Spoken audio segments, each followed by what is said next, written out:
it's a slow cycle now.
Roll call. Commissioner Huggins appears to be absent at the moment. Coming soon. Okay. Commissioner DeVoyne, Present. Commissioner Freiberger, Present. Commissioner Fatisi. Present. Commissioner Jasper, Present. Commissioner Sexton, Present. Commissioner Fournette, present. Oops, my mic was off, sorry. Okay, did everyone have a chance to read the consent agenda, or the minutes, I should say? And any comments? I do remember there was an issue with the capitalization of a name. Yeah, that, I saw that too. That was Nicole, in the very last time it was mentioned. Very, very tiny typo. The I in your name was capitalized. Capital N, capital I. Anything else?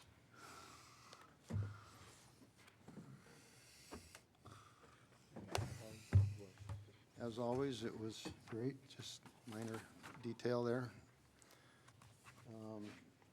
If there's no other comments, those in favor of approving the minutes, say aye. Make a motion. I'll make a motion that you can approve it. I make a motion to approve the meeting minutes of the 19th of November, 2024. Commissioner Fatisi motions to approve the minutes. Second. I'll second that. Commissioner Freiberger seconds. All in favor of approving, say aye. Aye. Aye. Aye. Opposed, say nay. None. Those are good. The general public comments, any general public comments? Do you want me to read it? Okay. Please keep comments to 3 minutes or less because state law prohibits the use of city facilities for the purpose of supporting or opposing a campaign or ballot proposition. We respectfully request that public comment not make reference to such matters. Written comments will be accepted by letter or via email to nmcgowan@sedro-woolley.gov. Attention, public comment until 4:30 p.m. the day before the meeting. Are there any general public comments?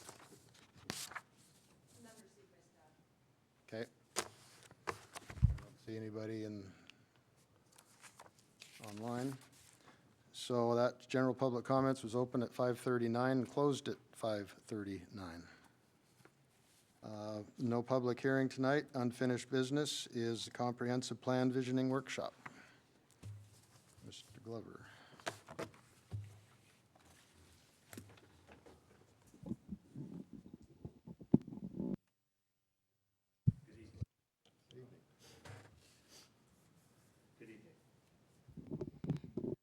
Third time's a charm. Right again. There we go. Okay, good. Good evening. I'm Tom Glover, and I'm the Community Development Director for the city. This evening, we've invited our consultant team, Facet, to come work with us on developing a new vision statement for our comprehensive plan. In your materials here, you've got the last 2 or 3 vision statements that were done for the last several comprehensive plans. I realize there's a lot of similarity.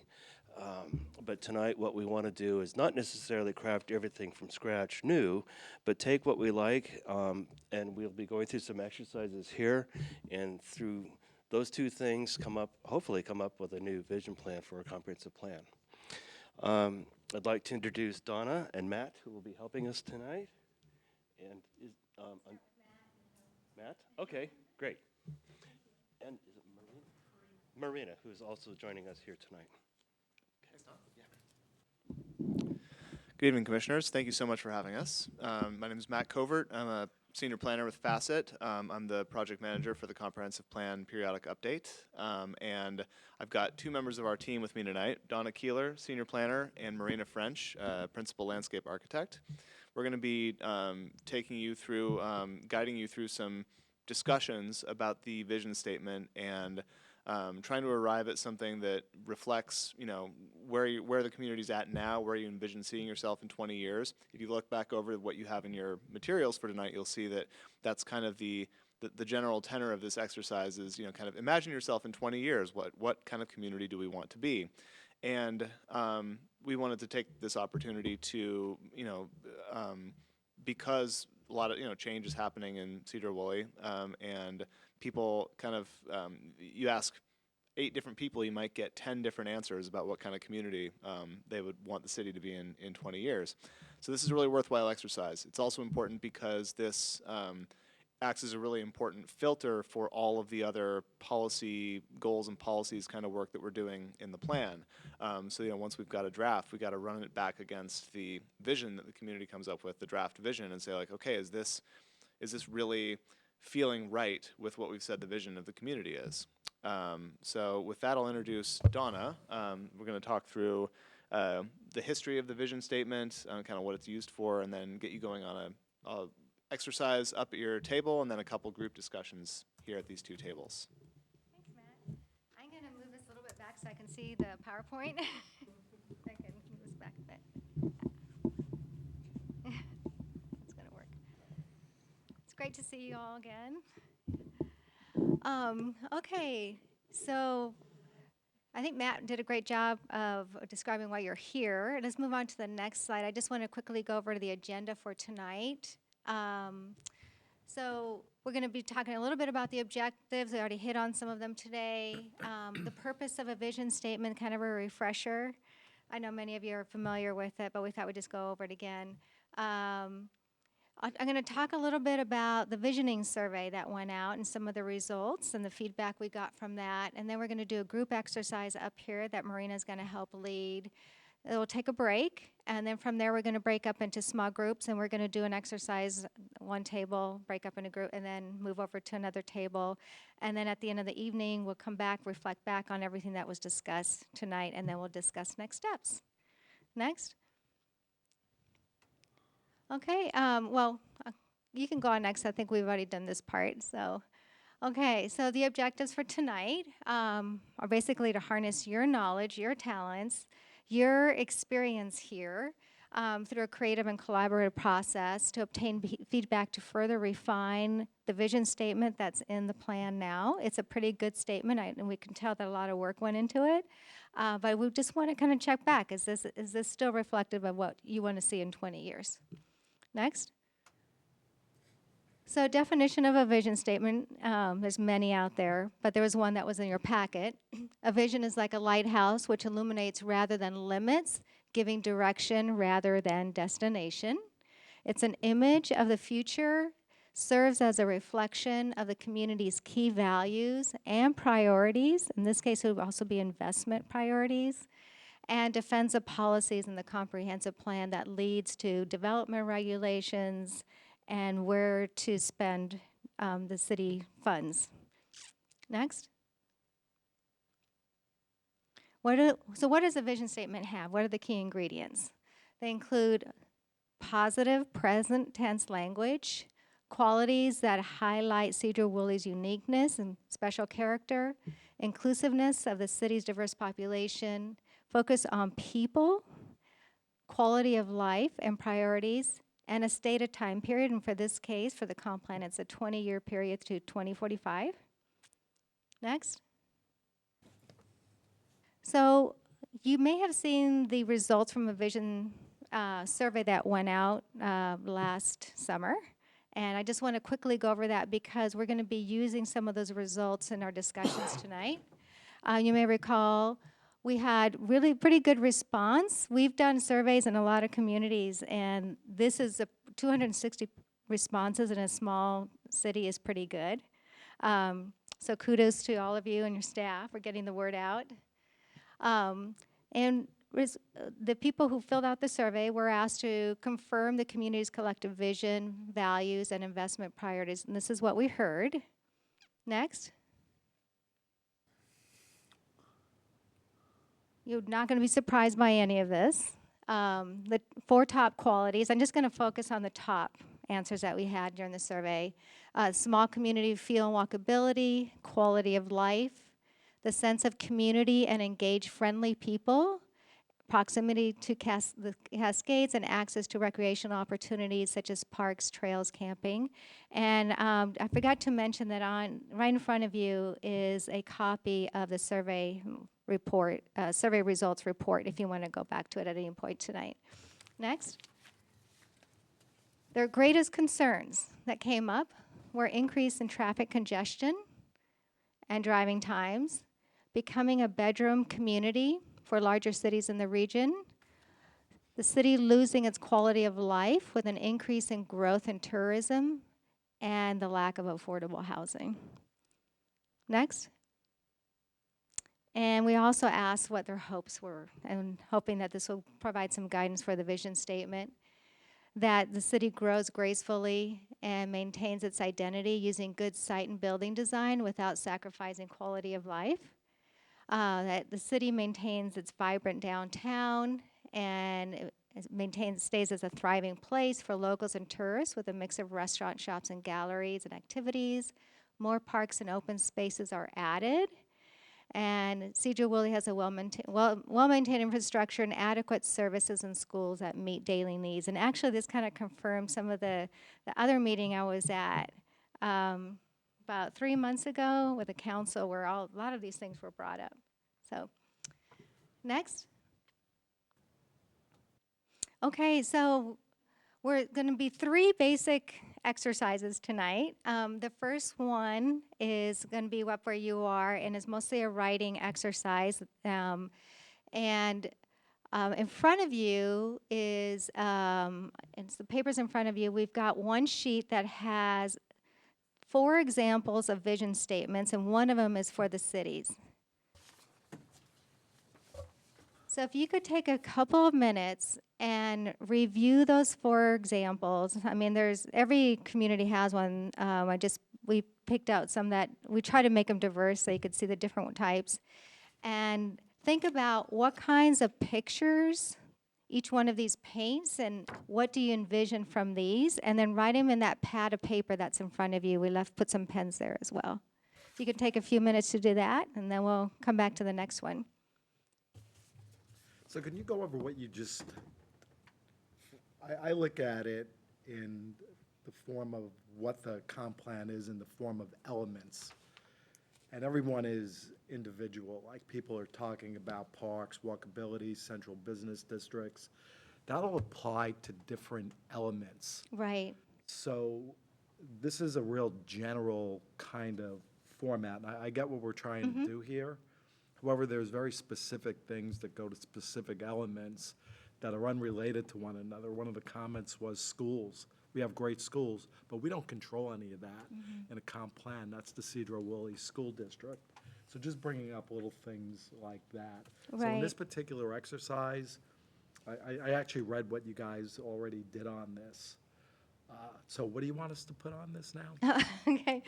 So what we're looking for you is if you can just take a look at the different examples that we have on that one sheet from the different jurisdictions, including Sedro-Woolley's, and just kind of write down what are your initial reactions? What kinds of pictures do these different vision statements paint for you?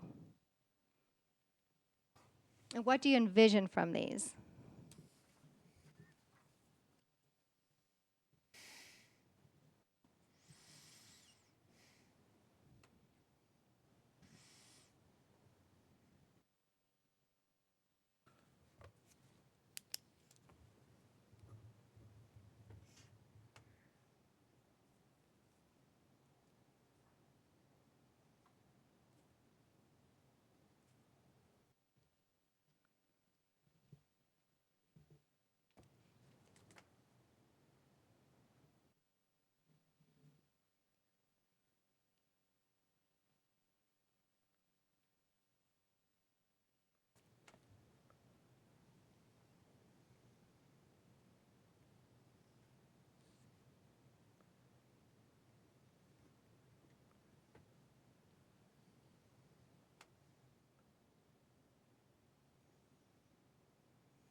How are y'all doing?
We'll just maybe do about 1 more minute.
You guys almost finished?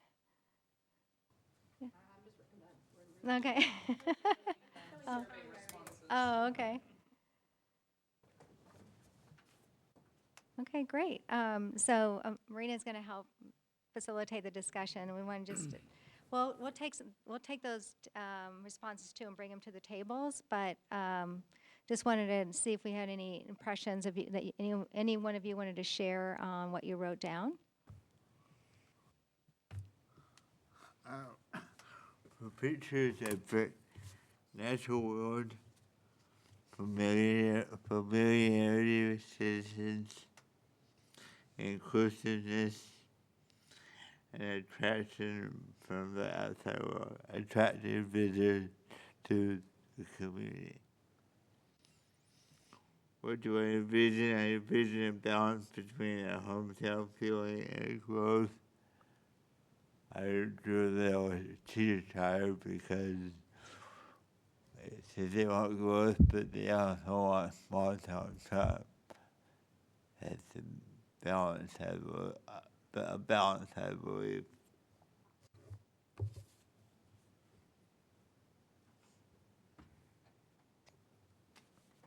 Thank you.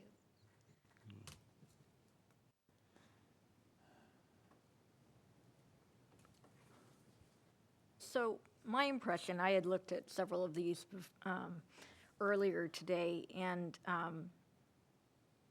Sedro-Woolley's actually kind of stands out because it's kind of telling a story.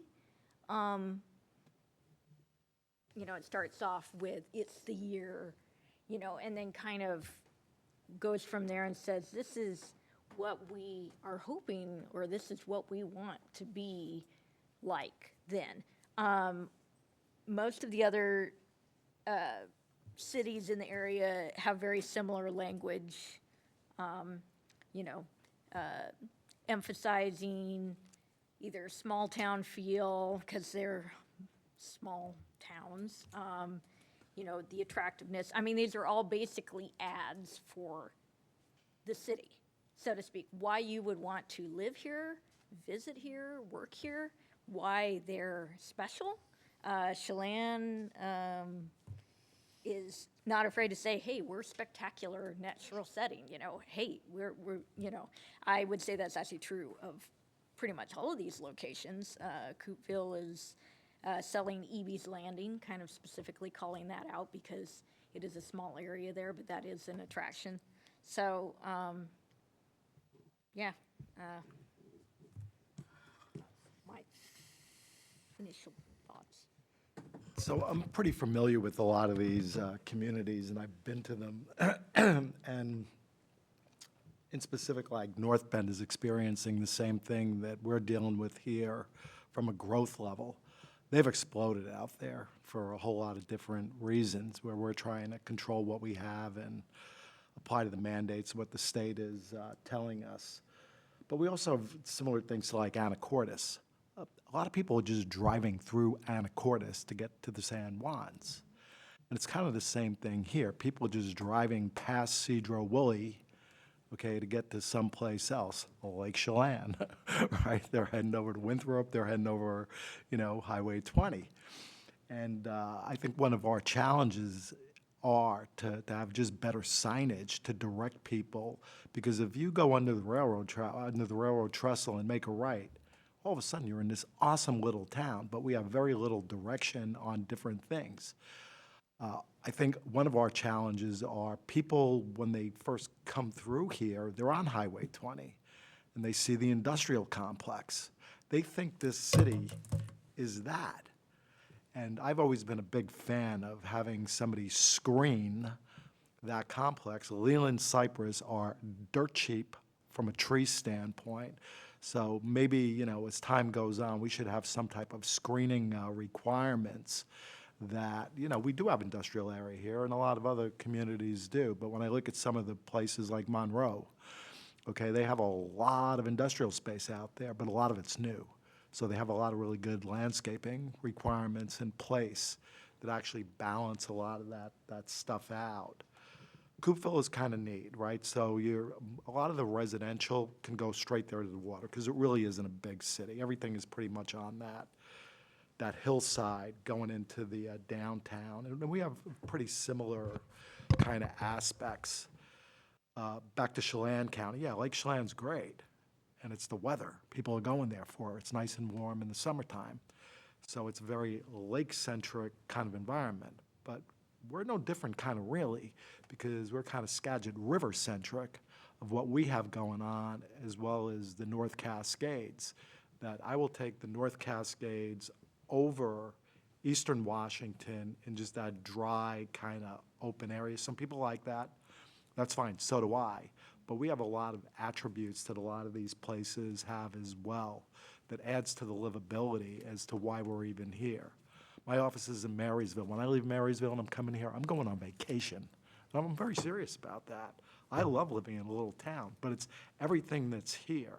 So all the qualities that we have as we go into this comp plan update is looking at things that are already in place and improving upon it in the ways that we can easily accomplish, as well as, hitting our different elements and applying what we need to the different ones.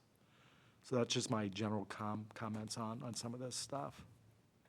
Yeah, I was going to comment. So going back to that description of the lighthouse, right? So if the vision is the lighthouse, it's not the I get it. road, right? So when I'm hearing you talk about signage, right? Like to say, like, let's put something about literal signs, like that's like giving the road. But if we say visibility, that's more like the beam of light, right? So a recent work I've done in Stevenson, on the gorge, it's a similar thing where people say we need more signs, but then there's also a discussion about, how many people look online first to plan things out, to decide where to go, right? There's all sorts of spaces where you can make yourself visible and control your story. So I think looking for words like, rather than say signs or something literal like that, you talk about the visibility of the town, and then to what you're talking about, the vision of what is the association when people drive by, and like you said, you see this building, and it's like, that's not the association you want. So how do you, it's almost like your lighthouse is like building an image. It's almost like a branding, even, like you spoke to, if these are all sort of their little marketing, it is almost a way of thinking about it. What is the brand of what is that vision? And then how do you put in, action words here that guide that same goal for everything as it's developed, and you're deciding to approve or not approve? You say, well, what is the visibility? What's the face of this? What is the visibility of this? Or what message does it send? So I think that's just another way to kind of think about it. For all of these, right? Like what are if you looked at this again and you're like, okay, what are the kind of action words that they're using? I think it's interesting what you said about that language. It's true, a lot of them are similar, but where do they say, like, something like enhance, or you said balance, words like balance, things that really, that can be a directive quality, because if you say, well, we focus on balance, so if you have to make a decision that's going to skew, developers versus residents or tourists versus residents, right? That's not balanced. And so it is about kind of focusing on those kind of statements too. Yeah.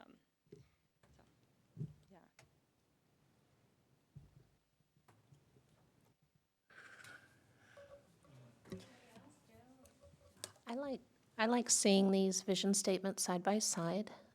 I really like the vision statements that acknowledge the different economic groups and cultural groups and communities. And reading through some of the statements on the survey, people want to feel welcomed. And I think that's a way in your vision statement, if you acknowledge that straight at the beginning, so that, we welcome groups, we welcome people of different ages. They're focusing on things such as transportation, so that individuals that are a little bit older and not able to drive themselves, that they are supported, walkability, but also being able to just get in and around. But it does help to see the statements side by side rather than just seeing ours. Because after reading the other ones, I did read ours differently, even though I'd read it several times before. So thank you.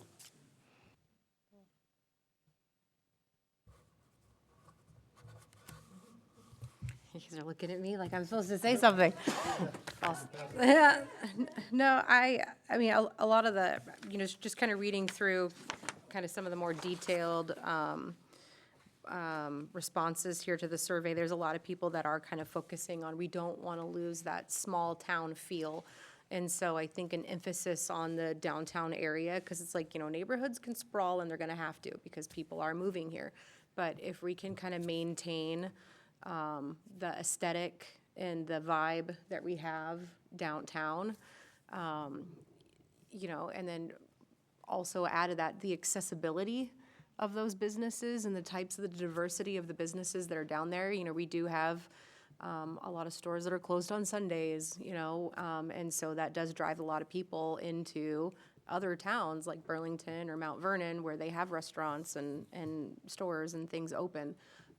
So it's, yes, we need to keep it small, but at the same time, we also have to keep the people who want to go out here by giving them a place to go that's open. So I think that I feel is kind of the conundrum that we're in. Like, how do we, as a vision, as a company, or as a company? Sorry, been doing my 2025 planning at work for the last month. Anyway, so how do we keep the small town feel, but also kind of grow and then have areas that are accessible? So. Yeah. Did you feel like in some of the other statements, did you kind of notice any of the ways they talked about that? Like, how did they try to accomplish that small town feel? You know what I mean? Like, was that something? Because I noticed, like, in North Bend, they said small town scale, which I thought is very selective choice of word, right? Well, yeah, and we know that North Bend's growing like crazy, right? Because it's trying to accommodate for the lack, Seattle's grown, Bellevue's grown, Issaquah's grown, it just keeps pushing further and further east. And so, I'm sure kind of a lot of the legacy families and businesses are out there, like, how do we keep this small town, community with all these developments that are going in? And I feel like I would say that North Bend, out of all these other cities, there's probably going to experience that kind of same kind of conundrum. How do we keep it small? How do we keep the downtown small? But then how do we also sustain the residents that need a place to live? Yeah, and what does small mean, Yeah, right? yeah. Because, and different ones used like more specific words for the character, right? Instead of just saying small, like Maritime was right there in Anacortes, right? That's definitely paints more of an image, right? You kind of see like an anchor in your head. Does anyone else? Yeah. But, or saying something like, talking about E.B.'s Landing, like you're getting literal visions, right, when you're reading it. So, and then in Sedro-Woolley, I did notice, there is reference to centralized nature of town and central business district, but it's versus just downtown or some of the other little areas. Yeah, how do we make downtown sound like it's a community in and of its own, Like it's right? one It's like your place, fueling station, right? Like, that's where you go and you eat and you shop and you get your hiking gear, or get your bicycles tuned up, because, that was one of the top survey responses too, was access, to hiking trails and camping and fishing and mountain biking, and, this is all here, so how do we, everybody else has got a thing, right? Anacortes has, they're the gateway to the San Juans, and North Bend is kind of this outpost of, King County, where you're kind of in the woods but close to the city. And so what is Sedro-Woolley? Sedro-Woolley is the gateway to the North Cascades. So how do we build a personality on that? And that could be unique to us.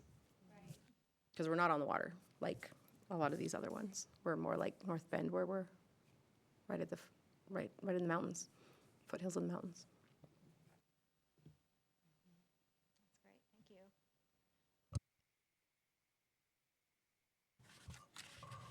thank you. I missed the intro, so we're working on the vision statement is what we're trying to do? Okay, yeah, okay. So Pat, you worked on the last one, right? Were you here? I've been through all of these, yeah.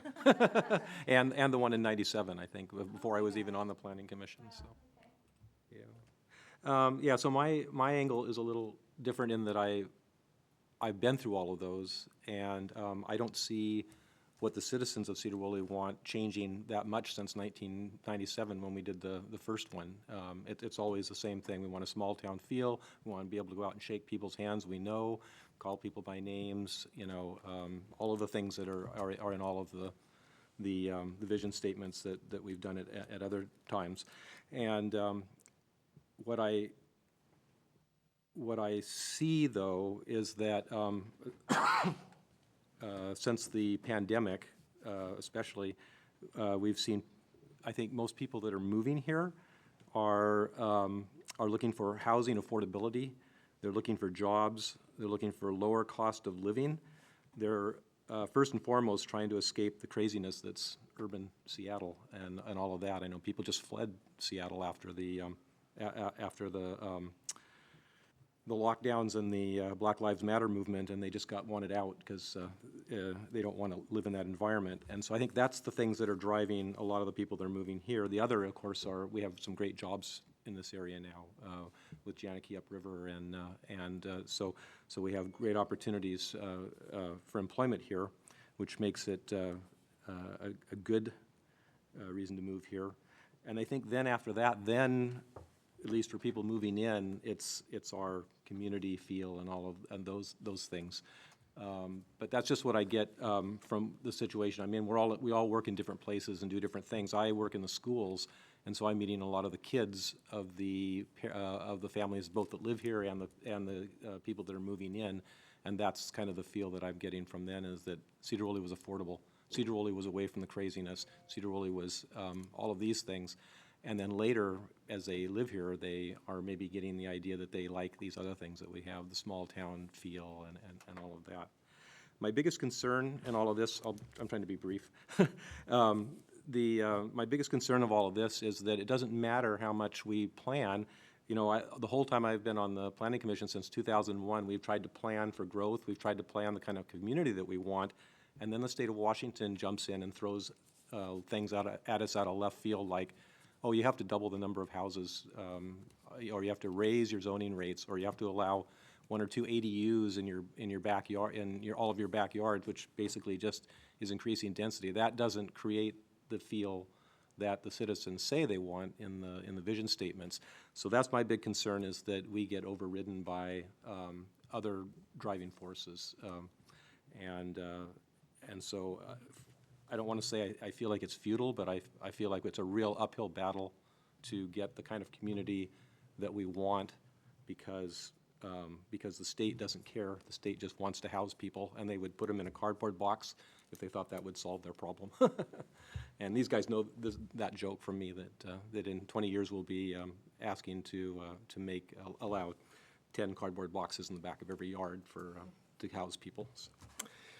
Yeah. Anyway, that's kind of my comments, and I know it sounds a little pessimistic, but that's the view from someone who's old and has seen it all and been there through the process, and I really hope that we can pull this off, and that some of our younger minds here might have some ideas to help us to solve the problem. But I'm an optimist, but I also see what the problems are. Yeah, let me add into that, because I've been here Pat's been here the longest, but I think I'm the second longest, and I was part of the 2016 update, and I think a couple of us were. The goal of our 2016 update, and this is exactly what you're saying, the goal of this update is to achieve greater consistency between the plan of what we're trying to do here and the development regulations, because a lot of these regulations we do not set. It's the state that mandates a whole lot of different things. So it's a really kind of fine balance. I mean, I'm looking at a lot of these comments. We're in total agreement with it, but we walk a different line here. And when we do these comp plan updates every 8 years, is to take, okay, the vision, okay, but it needs to also be in compliance with what the GMA requires us to do. And that is a slippery slope at times, just saying. If I may, I'd like to add to what Pat said as well. So my family is sort of what Pat was talking about. 2017, we were a military family and came up here to plan for retirement. And we heard from friends from Mount Vernon that Sedro-Woolley is a great community. That's basically all we heard. It had great programs for kids and a great school district. And 2017, we drove through it. We didn't even see the downtown area. We're like, oh, this is cute. We looked at the population. We looked at the average household income, and we started looking at it. And in 2020, we purchased a farm, what we believed was on the outskirts of Sedro-Woolley, and it was through living here that we got to learn how amazing the community is with the Lago Rodeo, with the amazing parades that people come from, far distances to attend because ours is so much better than what they have, in our opinion. And we've gotten to absolutely love it. I say that we thought we lived outside the community, or outside the city. We actually live in the urban growth area. So whether it be a year from now or 20 years from now, we'll be in city limits, which is fine with us. But we didn't find the downtown area just driving around from out of town. We actually didn't even get to see the community when we bought because everything was locked down. We love it, and I wish that, our experience was replicated by others. I hope it is, but I think that this is an amazing community, and there's just so many different layers in it, and it's hard to put that in just one little one paragraph, not little paragraph. But I 100% agree with what Pat said. It's reaching people so that you can see what is offered here. And I never would have looked up the vision statement, honestly, for the city when we were house shopping. But I read that and I see this community in that paragraph. Thank you.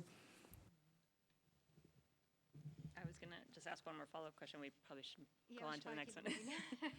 Just, This is all fabulous, by the way. Thank you. yeah, I was just curious for the time scale of when you were saying you really felt that pressure to respond to the GMA. Is that just always been the case, or is that really more recent, or what has been your sense of?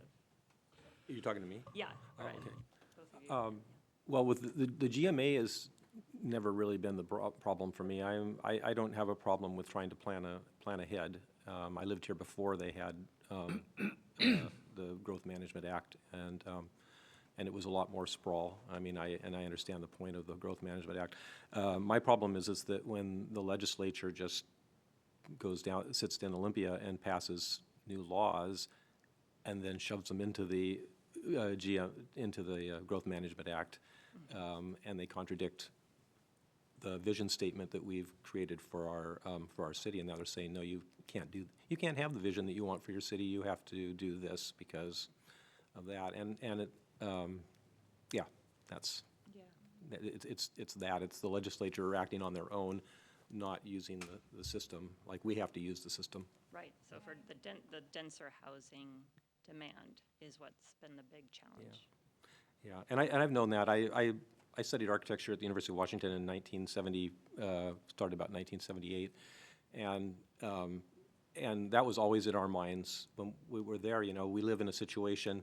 It's bigger, but we live in the same situation as San Francisco. They're surrounded by water on three sides, and the density is incredible there, and or it was before the pandemic, and the price of real estate is always going to go up there because it's locked like that. And here we're trapped between the sound, which we can't do anything about. It's a wonderful place to live, but we're trapped between the water and we're trapped between our public lands that run up the spine of the Cascades. So we have that same finite land problem that a place like San Francisco does. It's just no matter what we do, if people want to come and live here, the prices are just going to continue to go up. There's nothing you can do about it. There's nothing the legislature can do about it. It's just going to go up because it's a finite resource in a beautiful place and that people want to live. And until somebody, it's just like trying to create a perpetual motion machine. Until somebody figures out how to do the impossible, that's what's going to happen here. So again, it sounds pessimistic, but I call it looking at reality, and then I'll, with the rest of you, we'll try to plan our way out of it and come up with a good. See, we're unique here. We have protected farmlands to the east and all over, so we can't do anything. Plus, we're also part of water resource inventory areas 4 and 3. So we're limited as far as the amount of water you can take out. So everything needs to really be in Sedro-Woolley for growth. So for us, it's a kind of unique set of rules right, that we don't have any latitude on at all. So I think we've done a really good job, from 2016 to this point. We've achieved the growth. We've done a lot of different modifications to different things to make things work. But we're also suffering, okay, from that success, from our transportation infrastructure that is out of our control. We do not control Highway 9, we do not control Highway 20, we do not control Cook Road. All the major transportation, whatever, whether they're highways, county roads, state roads, we're even limited on that expansion. Highway 20, what are you going to do, move the potato shed in Burlington Edison High School? We could always move the Sasquatch Museum, right? So we can't. So that's a lot of the frustrations with people. If you want to see traffic out here, you just come out on 5 o'clock and take a look down Cook or Highway 20. So we're kind of being loved to death a little bit. So we need to be really careful when we construct a lot of these things to be compliant with and keep that, all the things everybody wants. Okay, yeah, we all love it as well. That's why we're here. But like I said, this is great for discussion, but in all practicality, we still have to put where the rubber is going to hit the road. So just be aware of that. We're not being pessimistic. It's just the fact that it's realistic. I started my first planning commission spot for the city of Woodway. You want to talk about unique? Okay. And I'd never heard about the Growth Management Act. That's when I first pretty much moved out here. I'm here 34 years. This is 1999. Back east, people control their communities. They get to do what they want to do. And when I saw that, I was like, why doesn't the state just come on in and let them manage everything? Right? So there is latitude to a point, right? But we still need to apply by the code and get it done by the end of 2025. That's compliant with what the regs are. So anyway, this is the beginning of a journey. May I ask about the responses you received on the survey? You said 260 was good. Is that similar to the responses you've received in other communities? Gosh, Avery, we just, we did one in Kitsap County, on sea level rise, and they got about, 200 responses. And, but then we just closed one yesterday for Kuko on climate element, and we only got 50. What happened to, I know we talked about it here because we've got some more surveys going out here for Sedro-Woolley. People can get survey weary. Do you mind speaking into the mic, please? Oh, yeah. Sorry, Woody. People can get survey weary. And so I'm hoping the strategy that we have for Sedro is that we've got 3 more surveys going out, one on vehicle miles traveled, one on climate element, and one on housing. And we're putting it in it, labeling as this is 1 of 3, this is 2 of 3, and this is 3 of 3, and we're trying to keep them short and easy. But a lot of it is if we get people here like you guys, just send them to your friends and say, hey, please, it's only going to take you 5 minutes. Can you please fill this out again? That would be great. Often there's better response when it comes from somebody they know. Yeah. But even then, another thing we're finding is that the majority of people who fill them out, like the one in Kitsap, 80 of them, 80% were filled out by people 60 years old and over. They just have more time. They're retired and they can fill out surveys. Yeah. So that's a challenge to try to get, more diverse population to fill them out. Yeah.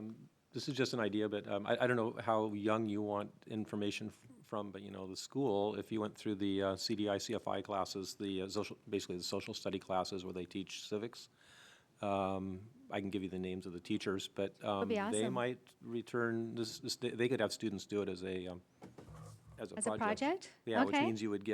which means you would probably get some pretty crazy answers, but also some really insightful stuff. So. Okay, that's great. And what we do, we incorporate some questions. I think if you guys remind me of where they live, so we'll know if there's some people who live outside. But that's fine.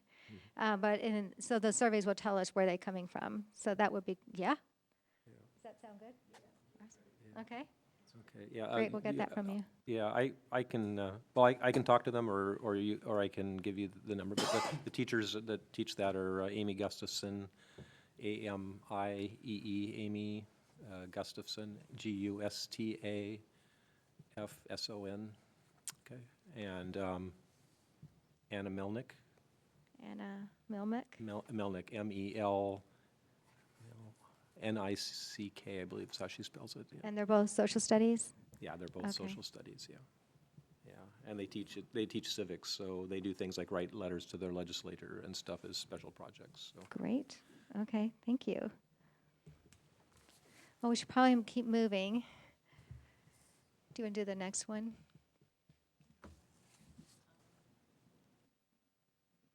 Or maybe what we should just do the break and then jump to the active. If you want to go, if you want to go to the next slide.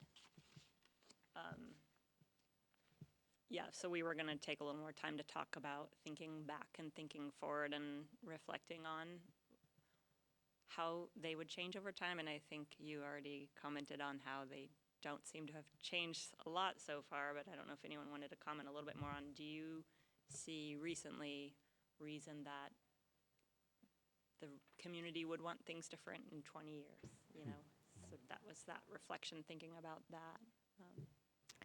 Well, not so much maybe the community. I don't feel like I have maybe a sense of that quite so much, other than the responses we're getting from the survey are pretty, I mean, that's how we directly hear from people. But kind of to Commissioner Huggins' point, we do still have to check boxes for the GMA and the state. And while the vision statement itself, maybe this little paragraph is kind of what we'd like to see, then the rest of it is all how are we meeting these requirements. I was actually even thinking about that when I was reading through it earlier, going, how much of this is just we're putting in this language because that's checking a box somewhere. Like, I wasn't even sure how much of it was original. I mean, you see similarities in all of these towns and cities' vision statements, and some of that's because you want to sell your community, you want to be attractive. Those are all great things, but some of it is also just ticking boxes to some extent. And I don't think that's necessarily a bad thing. I mean, you can do both, and you can come up with a good product, and that's what everybody's doing. But the fact is, we have to accommodate housing, and that's the big thing this go around. And so, kind of to Commissioner Huggins' point, that single-family focus is not, I think that's going to be the biggest conflict, so to speak, or apparent conflict, because we've got to accommodate the density. And the state's already mandated, ADUs, smaller lot sizes. We're not subject to all of that because of our population, but it's going to change whether or not the people want it to. Right, so the conflict's not that the community disagrees about it. The conflict is that the community disagrees with the Reality. direction. Well, and, in some ways it's, I guess it's worth just noting that it's a pretty cool thing that there is such a common vision in your community that's lasted this long, because that's often, this kind of exercise is an opportunity to hear everyone's voice and, get all the opinions together, but it's, so it's not always this way, right? I'm looking at the time frame that you have here, and Pat can correct me, because I just moved out here in 2012. North Bend's the same way, very similar to us. We're a natural resource community back in the early 2000. Timber was a really, really big driver. And the problem was the federal government came in and basically shut down a lot of forest land, where if you would have heard the vision from people back in 2005, it's very related to industry, right? We're now in 2024, we're a lot more balanced than we were, I believe, in 2005. I want to say it was in the Puget Sound Business Journal. I think the unemployment rate in this town was over 30% at that time period, because of changes that were totally out of our control, that were more federally and state mandated. So where are we going to be in 2045? A lot of things are job-based, and fortunately, we have a lot of really good things going on in this town that are very diversified. So, you have people that actually live in a small town and not have to drive an hour and a half away because we have a really solid job base locally. And, yeah, imagine 2045. I'm going to be really old in 2045. I hope I'm alive in 2045. How about you, Pat? Well, great, you, any more comments, we can probably take a break now and. We'll take like a 5-minute break, and then we're going to divide up into 2 groups. And then, Woody, can we go to the next slide? Okay, so we've got, whoops, right, well, the one with the groups. Oh, yeah, after that, or before that, yeah.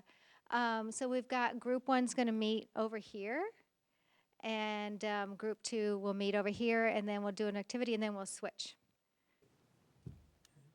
So we can leave that up for now, Woody, thanks.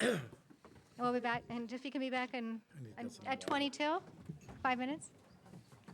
Okay. Did you bring that bottle of water with you? I did. What's that? I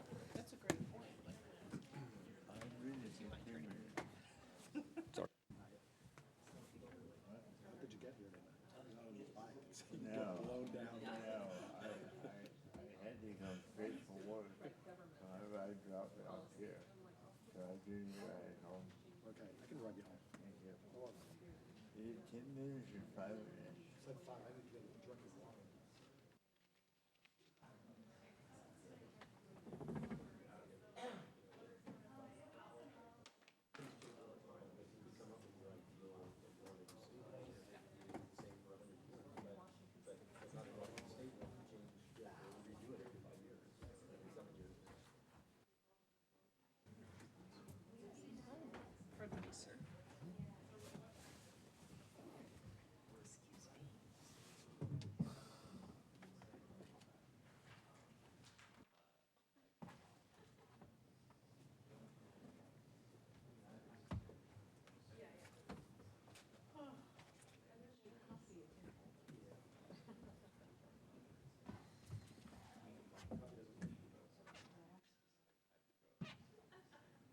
None at all, Pat? You don't do coffee at all? I sit it now and then, but it gives me both tea and coffee, which I love tea too. But I get the shakes, and I get the sweaty palms and the whole thing, so I'm like half an coffee, but I love the smell of it. Thank you. You can spray it around the house, it's a brew pot. What's that? 5 minutes. Yeah. Or, I've checked in whatever several times. do you need to go? When I lived in Poland for a year when I Oh, go ahead, we'll find it. my senior year of high school, and the kids over there told me that I was, or the adults and the older kids would snicker because I was drinking hot chocolate, and they were all drinking tea and coffee. And it's like, well, you're drinking, a 6-year-old drinks here. Yeah.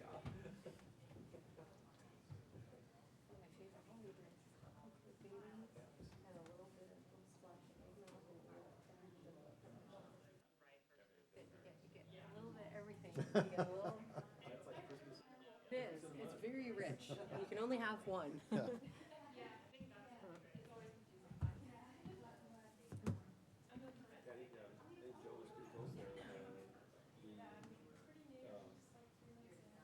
industry base has changed, and I think that also that people that move here are less interested. They want jobs here, but they are less interested in, whenever we've had something sounded like it was gonna move to town, or it might move to town, the gas turbine plant, or the recycling place down, the green recycle down there south of the high school. They're out in tickets to stop it from happening, so they don't wanna be a bedroom community, but they wanna be a bedroom community. They don't wanna have any, industry. The word I wrote down was incongruent, because people want one thing but don't want it. Yeah, they don't, yeah. I mean, everything's a double-edged sword, we know that. Oh, It really comes out when you, it's, one size doesn't fit all, and that's what we're trying to do here. And then there's what we want and what Olympia wants. yeah.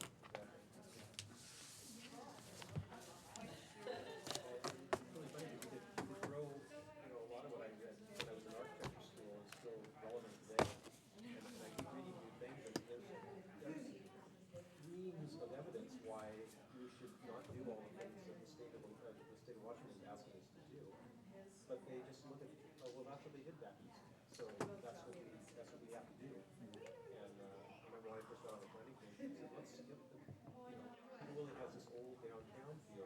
let's skip the whole 1950s and 1960s and early 70s strip malls and just go to this where they're going back to the modern urbanism. Right? So and that's what our CBD is really trying to build is the modern urbanism. We're skipping the big parking lots facing the street, the big car lots in the back and all of that. And you can't get that out of the heads of planners, the city planners and stuff. They don't want that stuff.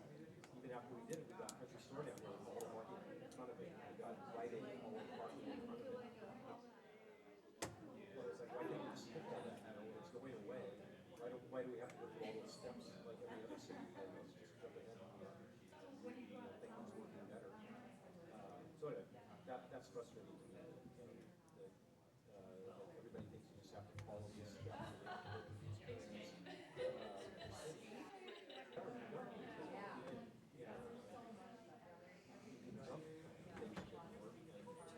Yeah. And just do something that does work.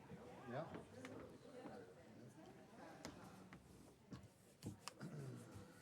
Well, do we need anything with us in our meetings? I don't know. I'm just gonna bring the little hands out they gave me and sit at that table with the Russians.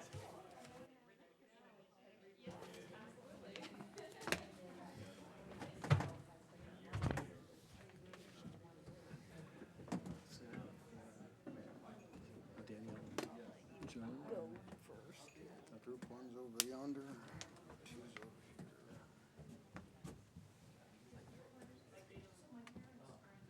Is this table too?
So, yeah, you're actually gonna do that at, table one.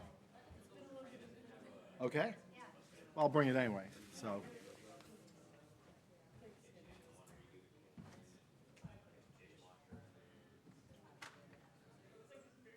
When it goes to our 2016 power plans, it's where we're at right now.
Western Washington is going to be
Nine is all trucking, and it's been on there for 25 years. All the trucking that doesn't need to go through Vancouver or Bellingham goes down 9 and then over at Burlington. Yeah, they get off the Sumas crossing, they come down here, and they get back on freeway. Berlinden's got crossing as well. That was how they were dealing with their traffic problems in Vancouver and Bellingham, was to say, you don't need to go through those two cities, you just need to go down 9 and around them and get back on freeway south of. That kind of blows me away. No upgrades from 9 whatsoever. Yeah, where? Where in Acme? I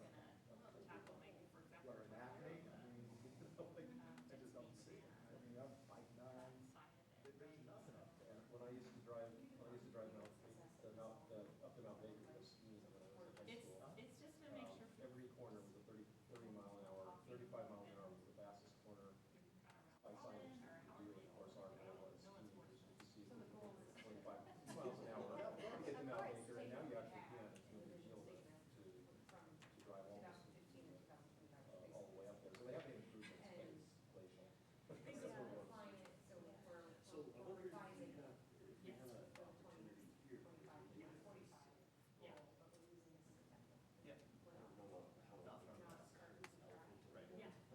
kind of two sides of it, usually. What if your still feels relevant and you're thinking about where you're at in the way 45? And then is there anything that you feel like is not present? I mean, maybe that becomes the truck processor to go expand. So refine or signage, I heard somebody say. What are you talking about, West Ferry? Where the old auto dealership was? Yeah. That would be the best way to do it. So Merck Chevron is right there on the left. I'm selling that. Contamination. Even though it's being monitored, where the car dealership was, Wayne Lane was, the reason they left was because of contamination. So from a safety perspective, you take our UVMU, you could fly that right there. Massive acreage. It's totally walkable. Is it right where the curve is? So where the big water, where that big rock is. Oh, yeah, You yeah. want to go and check that out. Yeah. You go this far up that rock, that's when Columbus came to America. Nothing jumped back in the time AD. Because I would check it out, you could get Eagle Scouts to get, have any as one bar.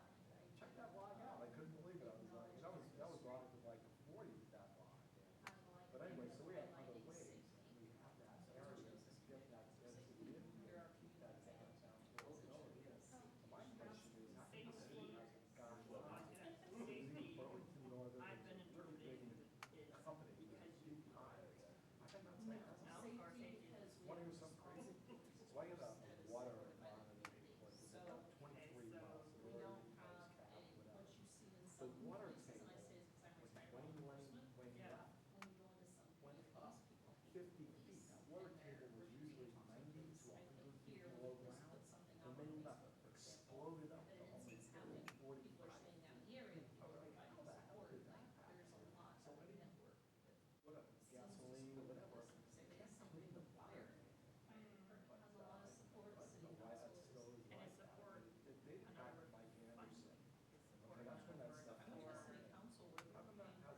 center and the railroad right there.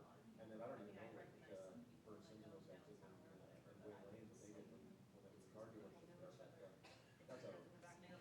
The reason they left, they were saying that, the reason they left, and I pulled it because when I was looking through the water environment, what I was like, what happened in 2017? That's when the car dealership left. So I went through the Skagit Valley Herald, and it was right there, one of the VPs was like, the reason he left is because he did nothing. So I'm thinking, it's on the Department of Economy. I thought they had done clean it anyway. You might be able to turn it into something. I have to, my husband's a hydrogeologist. He knows things like that. I just don't know what's on there. Yeah, he might, I'm gonna ask him. Now you got, I'm sure. You have to go down a certain depth for the dirt, Yeah, you have to often just extract it all. and then she'll put a trickle down further into it. Yeah, don't have to, answers not to do anything. Yeah, Yeah. we need to do the thing. But as I say, that one thing you learn about Sedro-Woolley is that, so the river is over there, down like Willie Hill, right? But in reality, the river is constantly going back and forth across the valley underneath the ground. So some years my groundwater out at Creedale on Crusoe River. It's just right before you go up the hill, right by the cover of the park. But sometimes the groundwater is down 5 feet. And sometimes I'll go in there and I'll go down 4.5 and I still see water. It just depends on where the river is. And I go to Mount Vernon, I get 5 feet. Ground. So there's the above ground river and there's the going on underneath. And you know what, that's the argument as to why people say, well, at 100 feet, there's a parallel river. The Skagit is actually capped by a layer of a certain type of geology that resembles more like concrete. There's another river below it. So the wells for residential housing do not affect the in-stream flow of the river, which is the best available science that they're saying that you can't build anymore in the valley because you're gonna affect the in-stream flow of the river. So anyway, so you see the stuff we're dealing with, and we're actually educated. My husband's looking at Starlink right now. I wasn't sure what's right now for that. They're looking at, Just because this whole internet, all of those things. Oh, okay, well, our group activity is, we're gonna do, we're gonna do like a focused discussion on quality of life. And growth and growth characters that relates to the vision. So, I've got here just some prompts here, it's like define, experiences that lead to quality of life, small town character, and provide a sense of identity. So, I mean, we all say those words all the time, you know, small town feel, but what we want to kind of extract is what that means to you. Safety. Safety, yeah. I looked at some of the comments. Safety. There's something unique about Sedro-Woolley. City of Sedro-Woolley. You got Skagit County, you've always been doing that. You got two state highways. You have no way to get more out of Sedro-Woolley. So when I look at some of these line comments on like where, I showed the police chief, I think it's like, there's nowhere to go here. And if you have anything to learn, that's why our kids, this is like going back to League of you can have 4 or 5-year-olds playing in their front yard, you're not afraid of anything. You'll hear that all the time from a lot of people.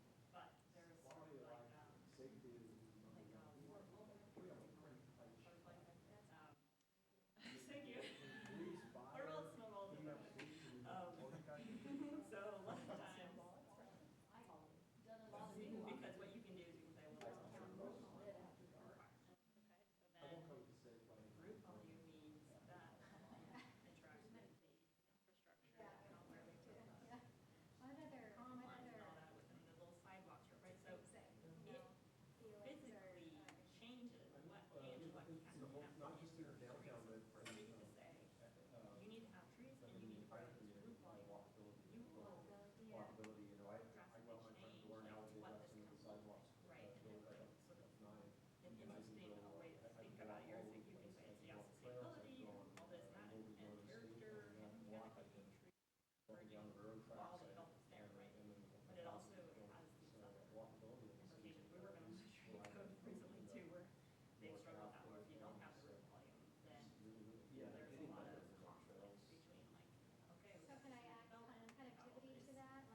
It's getting late, my brain should, which starts around. But anyway, no, so we, yes, a grant gets rural, economic, communities. Something. And rural. We were kind of talking about associations earlier. Recreational communities. And if successful, we can, get folks together and our experts together. It's not a bad, identify ways in which, build on our Canadian Rock Cascade, to all of our recreation and Cascade Trail, these trails around here. And what we need to do with a lot of businesses that support those recreation activities and assets that we have here. Yeah, so fingers crossed. I think you're doing the right track. I think two things. One of the reasons you're not getting a lot of, I don't know if support's the word, but you're not getting a lot of, when you bring that one up, is that they did that in the 70s. When the North Cascade Highway opened in 1972, Sedro-Woolley was the gateway to the North Cascade. The highway was brand new, people didn't know about it. And so they had like the trestle over here, you know, by this guy. Rather than having an entire wall of green wires. Just like the one over there. And ours was built on the railroad, and they went with that. You know, it's not even that it worked or didn't work, it was just that, we've been there, done that. And this kind of thing, so, but it sounds like you're going out the right way. You're trying to get, to try and pull the businesses that will support the vision. That's key. That's key economic, right? So you want to, not just have the facilities. I kind of like the little bit of gateway of Cascades, but I'm just saying that there will be, there's a segment of the population that doesn't know about it, another segment of the population that said, oh, we've been there, done that. And something Charlie keeps saying to us is that, we like opening up about basing on to North Cascades, you know, come to the supplies, we're about to get a better hotel, I mean, stay here, you're ready to go, and then you go, then you come back, and we'll pull around and stay here, and nice cheap restaurants. I don't know how to spell it, but I own rentals, and one of the rentals that I have, we were trying to do is we didn't want to do the whole Verbo. Online stuff. But basically, we had people coming and staying at one of our rentals for like the summer. So in the wintertime, we just minimally heated, and in April, opened up and rented through October. And the people that were coming there were coming here because we were really centrally located. Small business, you know, 20 minutes to San Juan, 20 minutes to Bellingham, half an hour to the Canadian border. You know, Winthrop, an hour and a half away. And so it was a place where you could come. I mean, the city was ridiculous. Exactly. Why all this stuff. And we weren't advertising it. That's the people that we got were people that like, yeah, we just want to come and see what the region has to offer. And hang out, use the place to lay our heads.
zip line across the river. Across the river.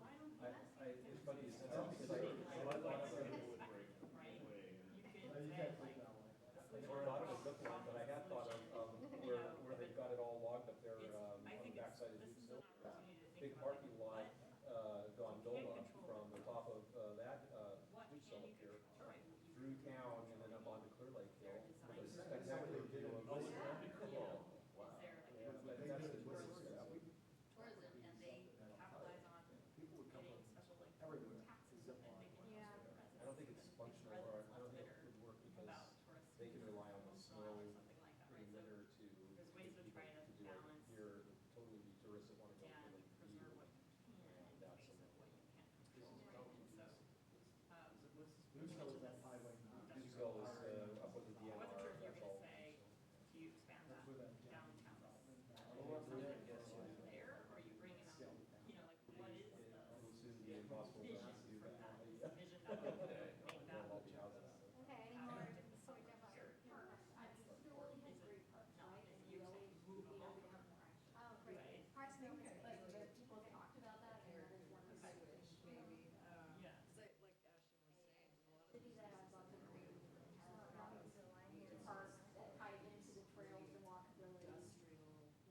yeah. And we talk about the shared pathway along the street, and all that fence with barbed wire all around it. It's like, walking out there and walk it off, but they do, you know, anywhere, we'll walk, you know, maybe, it's a well done minor, small business, and we, you know, we'll walk along, but they, nice wide, you know, people can use bicycle, you know, they don't wanna use the road, and they set some walk pieces, right? Yeah, you know, Not, you're gonna Yeah. be way down area, it's not, yeah, that's not something Cascade town Trail per se, but, I think doesn't go through the valley. careful. Okay. Which is right, it goes all the way to concrete. Yeah. You can try to parallel, it's amazing. So we have two gyms. Yeah. There's an opportunity to take it south on the rail, right? And then a few years ago, And then go across the river. Okay. less than a block. What they call that, Right next to it, and they're literally on the Yeah, okay. I know they were talking about bringing it down this way. a franchise? It's gonna take a few minutes, because we're gonna need to erase it. The gentleman, I'm not against you, I actually, I enjoy fitness, but The next question we want to get to is, we had a lot of comments in the survey about, next to each other, these concepts. some of the more recent ones that have been constructed, especially the multifamily ones. But, Some you know, people don't like things that. like that, So like we're having a trying balance to, in the city, so that we I'd like to know, those kind of two capture, ones first of all, what the kind of, what types of development, well, not a Yeah, like look, there's but only feel, one scale, style they that you think, they would wanna say. and maybe what about those anytime projects that you think maybe doesn't like? Is it because of where they're located, or is it because of the? Shorter, is it a newer, kind of- yeah. And it's trying to You can pinpoint take this one, because I already, you know, Getting at like development. zoning. Well, I'm afraid my opinion is. Well, the first thing that pops in my mind, just because I've talked to people about it, is Yeah. that those buildings that are getting built right now, that's the world they're moving from the city. And they just Place they took just left. this When I long was, strip, like when I was, probably a mile and a half, they just, just made. my wife and I just had got married and Parcel we were trying to start our careers and everything. We moved to we lived in Mill Creek. Residential. We lived in Paulsville, and we lived, Give me and then we moved to Sedro-Woolley, and the consensus was, okay, there's 5 stoplights in Mill Creek now, we're out of here. Paulsville, there are 5 stoplights here now, we're out of here.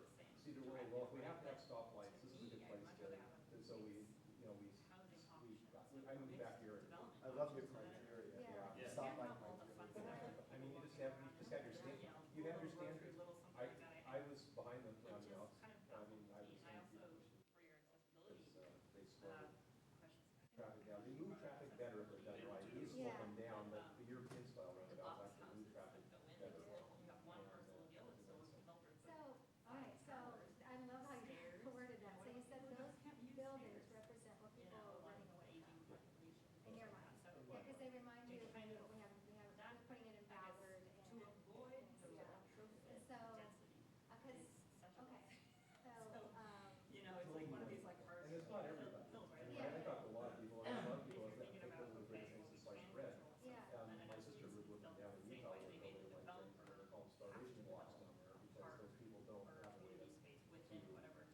producing food for themselves if there's a natural disaster or a civil disaster or something, they're going to be the first ones to starve.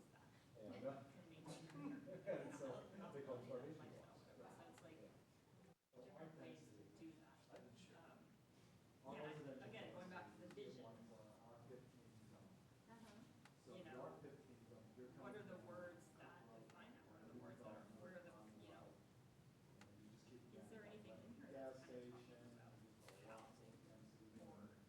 talking about housing or, I mean, I think we saw safe. Then we do have to talk about that way, style of building, look, landscaping requirements, all of the above.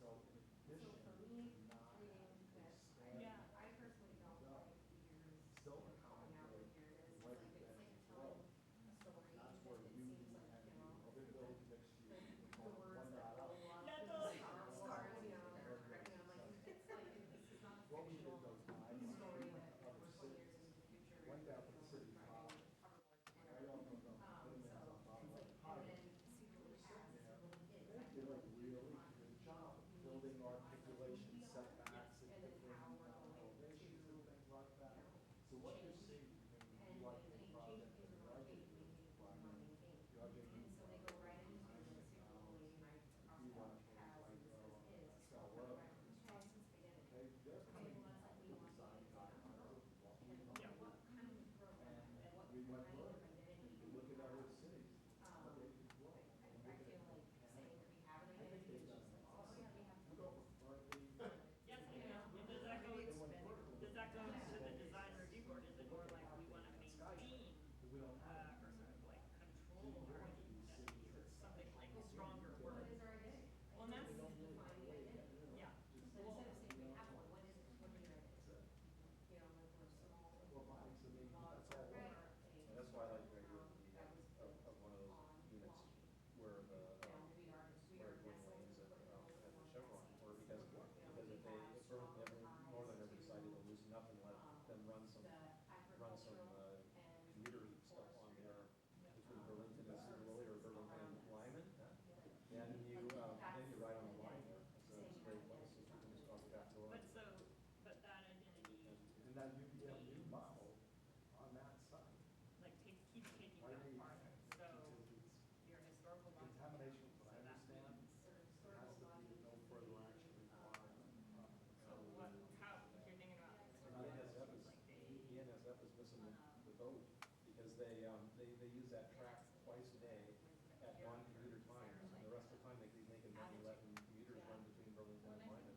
And police census here, many people know each other, residents for each other, I mean, I don't have that, it's across, but you're wanting to just build silence filler.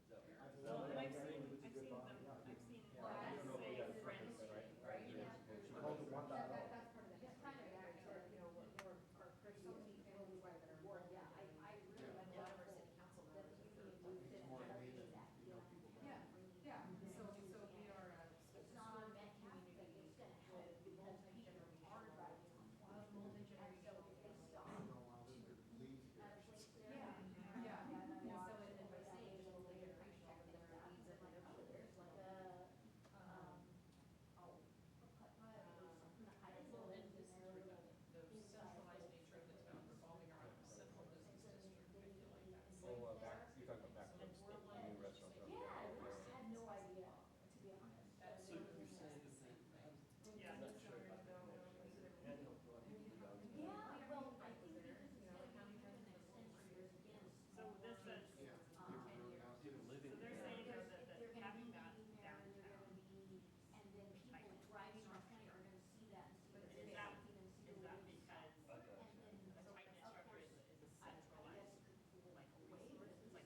get there, you know you're approaching something, and then you see the lights to the right, and you know you were just at the end of the main street, oh, that's the end of the main street. But because there's nothing out over twenty, either lights or like I said, something, there's a lot of stuff you put together on it, but it didn't make it feasible to do. But that would then, that would mark the end of the main street, just put down, that way. And that's about the thing that You're right, they have to have. I prices never because they don't have to know what they're buying is like. noticed it. Expiring, right? So you have to cover those costs on trail it. right there. on And I the know side of the it's trestle. so- I was like, I didn't know that. And so kids on bike, I was like, boy, it'd be great to integrate both sides. You just go from one side to the other. You got the room for that. It's like you were saying, we don't control major parts of our infrastructure, and something that, I run into the same problems in schools. In schools, it takes 2.5 years to get something done, and I could spend a weekend planning and a week building it myself, but you gotta go through the process. And it's the same with these kinds of things, is that, a couple of engineers and an architect together, they plan the thing up, and do a fundraiser and build the thing. But you can't do that, because it's a state highway, you're going over, and you're right next to Burlington Northern, the two biggest bureaucracies in the world to deal with. That's a good point. Yeah. We can do another charrette for that. Yeah. So we have another example before we do building up. 48.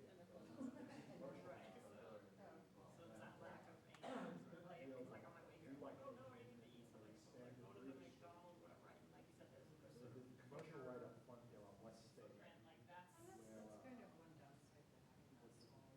Sedro-Woolley. So they let them separate. And there's a lack of nightlife. Well, and have you seen, like, sometimes you would go to the Everything that we try to accomplish there, I'm a little. whatever villages, they try to take pictures, right?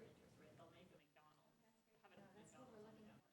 And do you find if you get what you need they groceries become wise? all of a sign. Everything. Right? So Yeah. Everything. there are real McDonald's, So maybe we back you know, to the Right, part right. where I can do that. it's like, Yeah. it's talking Matt, about. do you have any thoughts too? I think we're definitely missing a downtown environment that attracts people. You know, because I try really hard to support downtown businesses. I live, I could walk to the Woolly Market, and I did, even though it's more expensive than groceries. I did it, because I wanted to have my money. yeah. And not, I can afford to do that. Yeah. I'll say the majority of the shop market all the time, but our business is because we're supporting the local community. Right, going back to that economic diversity, like, if we did have an economics in the downtown, anybody could go get a fry for kids, right, after school walk, and like, kids are like, yeah, McDonald's full, and I'm like, oh, so they can It's kind of cool, like when you mix in well, yeah, sure, national chain, some sort of chain of support. historic architectural right? Trader Joe's, that sort of thing. You can even throw McDonald's in there, but like. I think we've been talking to my husband, because he wants us to do Chick-fil-A with a walking field. Yeah.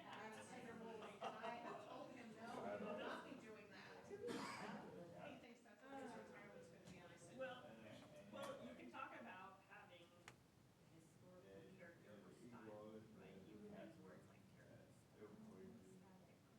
character. So, Yeah. that's kind of getting a, vision of like, we're gonna just go with, like, I mean, you probably want to include this in some survey. I think we're right, probably, make sure you have probably support for almost something, if it feels 7:30. like a big mover. Yeah. Something like that could be Yeah. a different. Well, I mean, we were gonna switch and do, but we had it, we're supposed to end at 7:30. So, I mean, if anybody wants to, I know it's Yeah. a little longer, okay, great, because so then that way we'll have everybody participating in both and then we'll have complete feedback. So I'll tell these guys to work on that. So,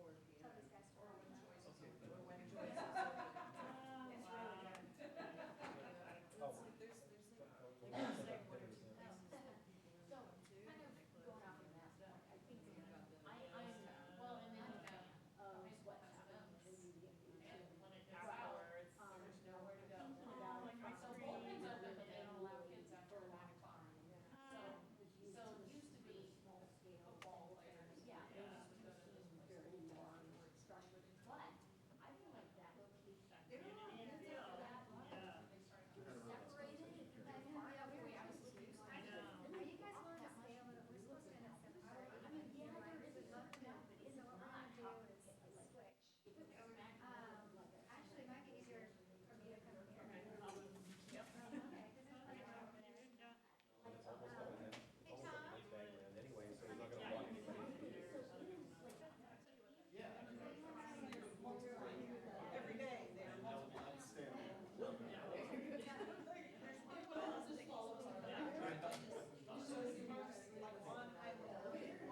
Skagit County government declined to adopt city ordinances requiring infrastructure for development and overgrowth area.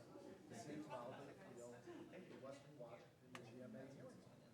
And that got rejected.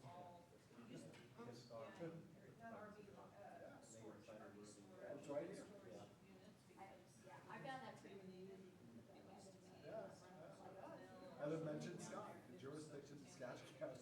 Well, we work together over the next 20 years. We could add a section to our group management plans that lists all the things that we wanted to do that can't be, because the state of Washington. So my idea is- I really feel like that. It's not my style. That's right here, the city performed the buildable land inventory, compared the available land to the projected population and employment growth rate for 2036. The analysis indicates that additional land in the UGA is necessary to accommodate the projected population. Remember they were saying it was gonna be 23,000, now it's gonna be 17,000. So it got knocked down. The question is, we want to discuss our quality of life as it relates to the vision statement. This kind of gets at what we were last talking about at the other group. We were talking about this idea of the strong sense of identity. So, right, what's the identity? What does that even mean, right? And we have system layers, system historical, character. So is that like an attitude? Is there like some way we have a vision? I feel like this is almost a part of the vision, is that like you strive to, you know, push back too, like instead of, you know what I mean, to challenge and like I like that. Well, I have a small example of that. So when I grew up, actually I have three. When I grew up in Sedro-Woolley, nobody walked their cars, people left their keys in the ignition, and everybody said hello to everybody, didn't know who, but it didn't matter if you knew or not, everybody said hello. Now if I want that experience, I go, well, it's gone there too now, but as I say, on the Utah, when I went down to Utah to visit my sister, I would go for a walk, I like to do. I'd go out walking, and people that I didn't even know would say hi, and then we'd stop and visit, and go on, and, oh, what are you doing here? It's cool. So it's those to me are some purposes, you know, just silly at this time, this age to assume that you can leave your keys in the car, something like that. But the smile, you should still be able to, you know, walk, and not maybe very well, say hello. I was in Provo in October, and it was the exact same experience. People were just so nice in Utah. They were just so nice. I was like, why can't it be everywhere? I kind of felt when I moved out here, it all until you really got to something. It was very clicky. Washington in general. I think it started in the 80s is when we started to go For Sedro. the whole way here. And it's a different reaction. I really don't know you. I've seen this guy. Anyway. Well, it's just, we were talking about, that came up a little bit, because we were talking about safety, the sense of safety, and I was like, oh, it's safety because you know everybody. And not really, I definitely don't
They were playing pool, that was when they had karaoke, closest thing they had to a English pub.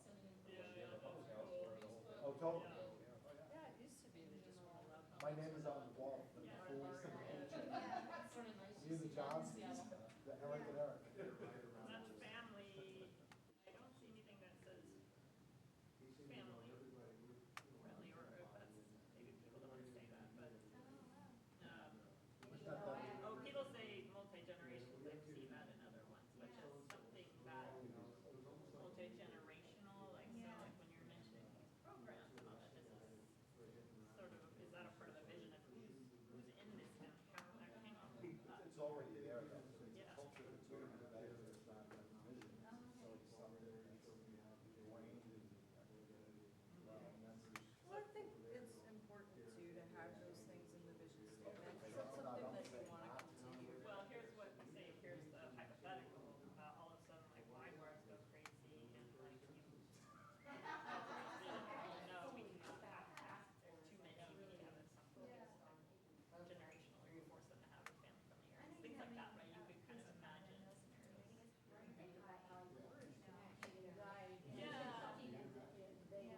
But, Yeah. we were talking about the city of Chelan. Yeah, You know, I mean, like, they really captured their selling points, and I thought that was great. They're not afraid to say, this is a tourist. Yeah, I don't know if Sedro-Woolley quite wanted to go that far, but, man, you know. It's more realistic about the,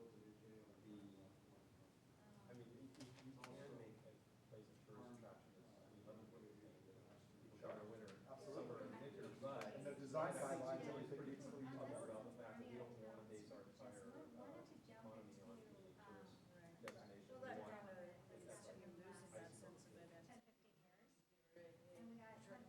transforms into something else, right? You don't want to be, Barcelona where people are throwing stuff on the tourists because they're taking their homes and they can't afford to live in the city that they support.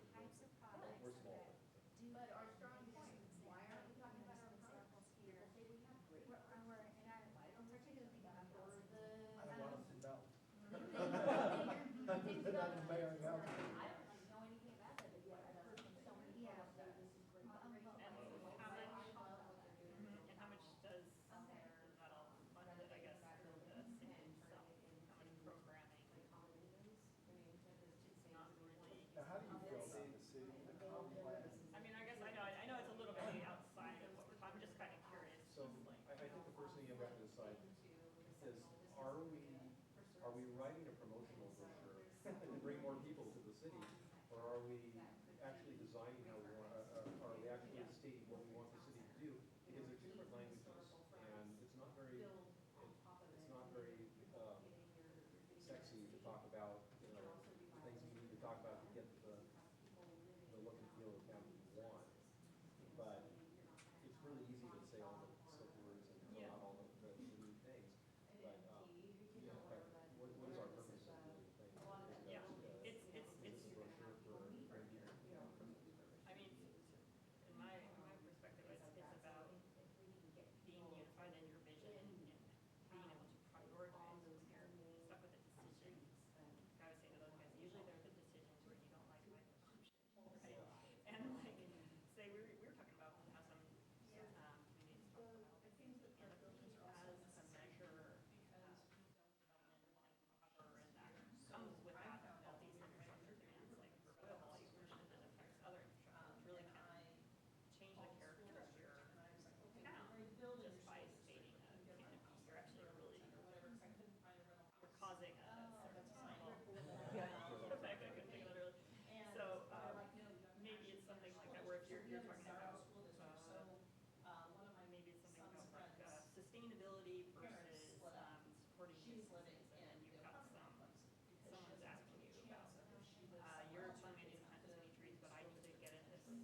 Yes.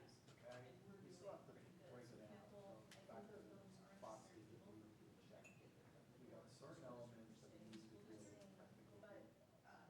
I just say, okay, we're gonna take this road, do this, that, and the other thing. I need a sanitation plan, like a handle, and I need surface water management, I need that civil engineering infrastructure. A lot of comments that we see in the survey deal with the school district. They're a total separate entity. And that's important. Yeah, sports are important. Sandra was talking about that they needed a baseball facility. Well, the school district wasn't going to let them use these vacant baseball facilities, even though they were, willing to clean it up and all this other stuff. So the school district here, as this city grows, we went from a 2A, now we're at 3A. Okay, we are probably going to need another high school. And, I looked at some of the comments, this, that, and the other thing. Well, I'm in their gym all the time, including this weekend. I mean, it's older, it's big, it's cheap, locker rooms are clean. We got everything that we need, but the school district, has a separate budget, separate bonds, they got. And this city, well, what's weird, they knock our bonds down all the time. I can't believe it. I mean, it's so minimal, because got a lot of older people, well, my kids are already out of school, so what do I need to vote down bond? Well, because it's schools are really, really super important. I mean, North Shore, I want to say they got a 20% bump on all of their real estate just because of that school district. They also do a lot of long-range planning. Compared to a lot of other school districts, But people support it. they do. Okay. And they support it in part because the district does such a good job of planning their investments. They know that they're shepherding the process properly. Yeah. But anyway, I was gonna say, about the park, the city and the school district had an You did agreement mention a good example. in the Are there any 80s, others 90s, and 2000s, because they were sharing, like, the youth would come in and use the school fields and do all of that, and they had it all organized, and who was paying for toilets, and who was paying for cleanup and all that, and it was a really good system, but I think one thing was that the school district became fearful that they would get outcries. So they need the public to agree with them when they need money to, like, do a building, right? It's a bond, right? And then, you have to, so it's hard to get people, so when you're sharing your facilities, your fields and whatnot, and now you want to tear it down and put a building on that, now you've got people that don't want that, that could be enough to kill your levy or your bond.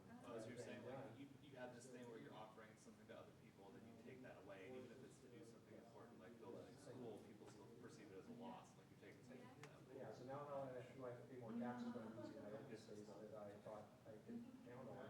You see what I'm saying? And so I think the district was getting concerned about that, and then also security after. I can't remember what it was that happened, but anyway, there was a thing where the security increased, and then they don't want.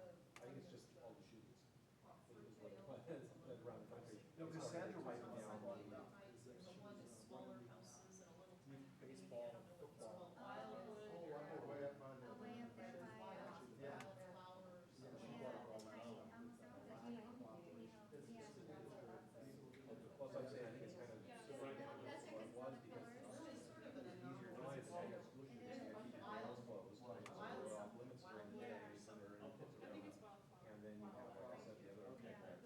My parents, when You they want were me to going vote to relocate for things in Falcon War meeting, and I'm gonna use a dog walk and soccer, for my kids play soccer. I like Building the that. Brickyard. And that's kind The of, 55 and up community with. not a judgment, just. No, No, I'm totally Lots honest. of area. But on our comp plan, we don't have Really anything, nice, even though you call but the it's right comments next to all those. that we went through on that survey, a lot of them deal with the school. Okay, we have zero control of the comp plan update. So while we all hear it, for me, that's static like that, because it doesn't have anything to do with trying to do it. We get the importance of it, but that's the thing, that's another comp plan maybe we should do. For school districts, maybe another GNA, we'll call it Many of ENA, the statements education Right, instead of just sharing their demographics and their budget, they should. And I think you really want to help us with that. And, to kind of refine the vision statement, so we can, bring out those features that are important. All of it feels very much like the rest of that whole section that they sent us at the November, the beginning of their, they sent us the entire chapter one. I read through that. I read all of the sections where it's like, this is the big scope, this is how we're gonna do this. This is really the only part that really gets into our own sort of, to be honest, when I read it, and then I went and looked at other people's stuff, I was like, wow, this seems really different. Wow, this is very touchy-feely and very, it doesn't feel like it belongs in this kind of document. It's what it really felt like to me, to be honest. I'm not saying it's bad, it definitely stood out from the others, but I was like, what were we concerned with? It felt, it was like telling this story, and it feels very much, yes, it's a vision, and I was like, they really leaned into the idea of a vision. I was kind of like, is it a delusion because, or an illusion, because it's just, to me, I was kind of going, well, we certainly aren't there yet, but then I was thinking, okay, acknowledging we're looking to try to get there. Because there was a part, and it's not here, where it's talking about having a pool and all this stuff, and I was like, oh, okay, yeah, I was, unless I'm mixing up with some other town, but it's just, Some can't happen, at least for now. I mean, Sedro-Woolley always wanted a swimming pool.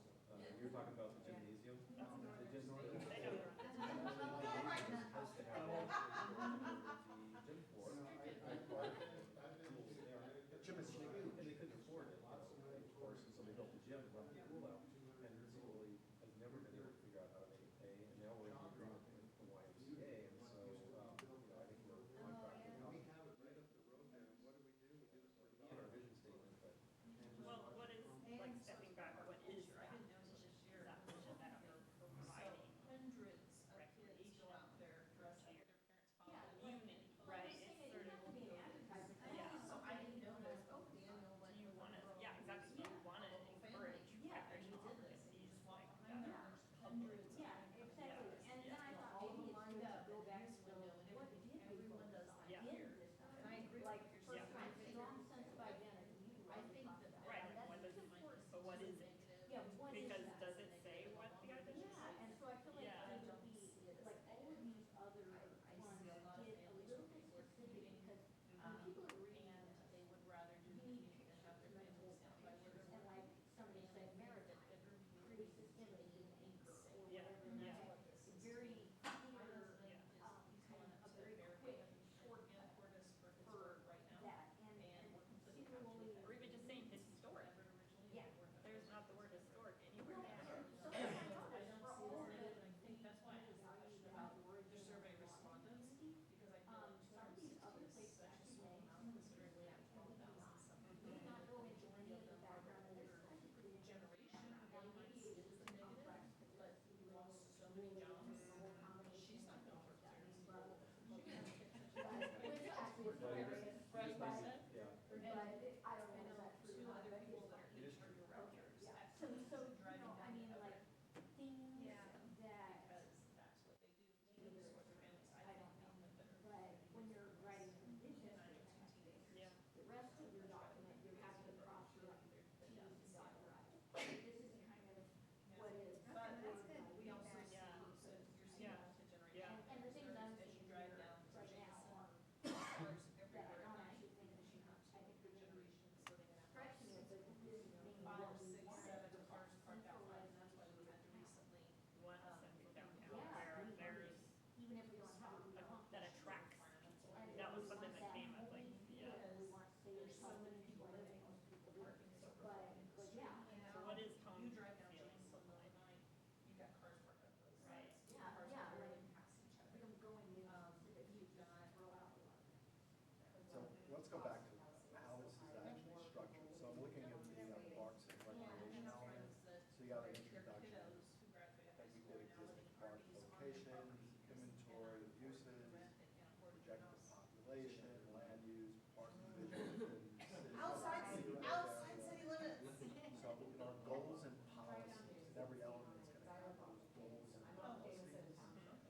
still have the technical stuff that we need to define these different elements. So this would give us that. Now said you can have two ADUs, so on your land, you could have Flower two languages, ADUs plus in addition to everything else that we need to do. I also think, you guys know, because you guys do this, but one of our vision use, that's why I was laughing, I was just talking about fun, you know, the wordsmithing really, really matters. And at one point they were saying, well, yeah, let's play up the Art Nouveau, you know, turn of the century theme, and let's play up our logging history and all of this, and so they were very specific about it.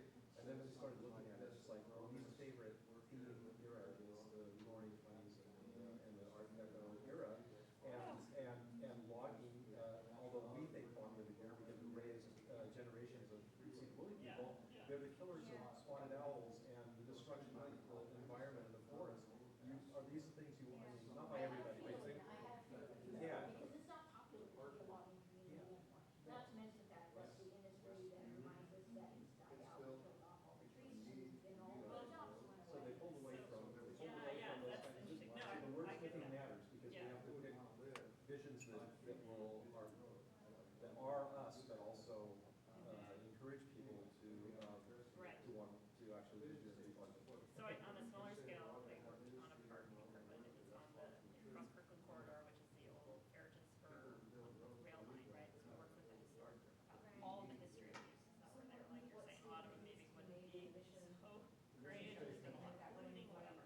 But, and then now, one of the Google buildings, with Cloud, what they're doing in there, is there. And so we really thought about this, and for that case, it became like, let's focus on innovation over time, because that was also like the shipyard, like the ships, like the Clawla, and, you know, all that. So, No, we you have can that. kind of think about, you know, you can still go into something where you reinvent it for yourself, Let's right? stick with what you just had. This will go into this. We have the Sedro-Woolley Innovation, Swift Sound, Sedro-Woolley Innovation for tomorrow. So we already have that going on. No, we really do. But back to logging, okay? These are all private forests. I just sold 246 acres of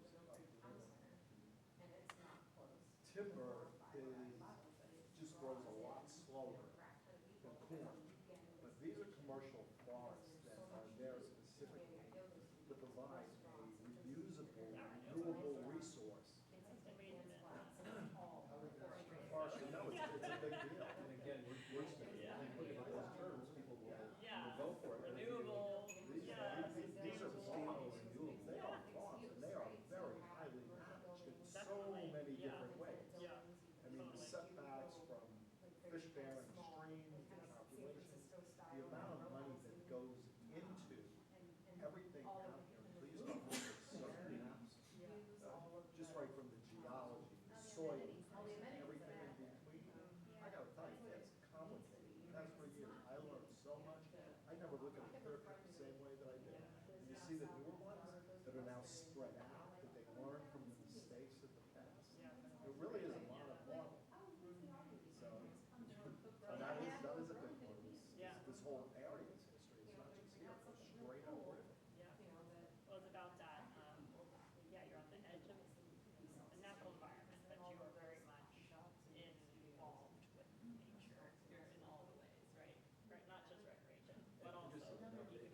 Based on what you were saying, you know, so most of the things that, there are a lot of things we like in the city of Sedro-Woolley, but a lot of our identity in Sedro-Woolley is way outside of the arts stuff. I'm looking at the mountain here, river that way, out to the whatever, and so it's all part of Sedro-Woolley, but it isn't actually. I get up in the morning, and I notice this morning, first thing out, snow level came down. Right, I mean, that's how I start my day. I look at my window and everything's right there. Oh, snow level dropped 500 feet. You know, if you're like me, you know the temperature, you don't even have to look at the thermometer, you just look at the weather, it snows out, you know, it's 21 degrees this morning.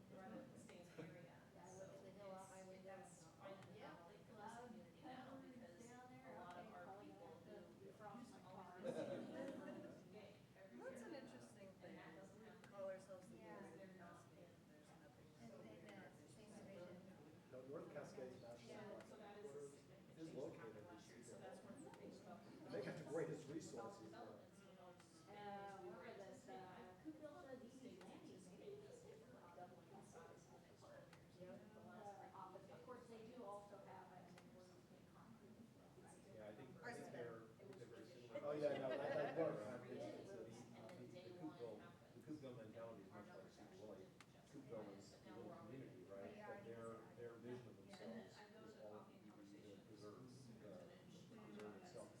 their identity is preserved, but they are tranny.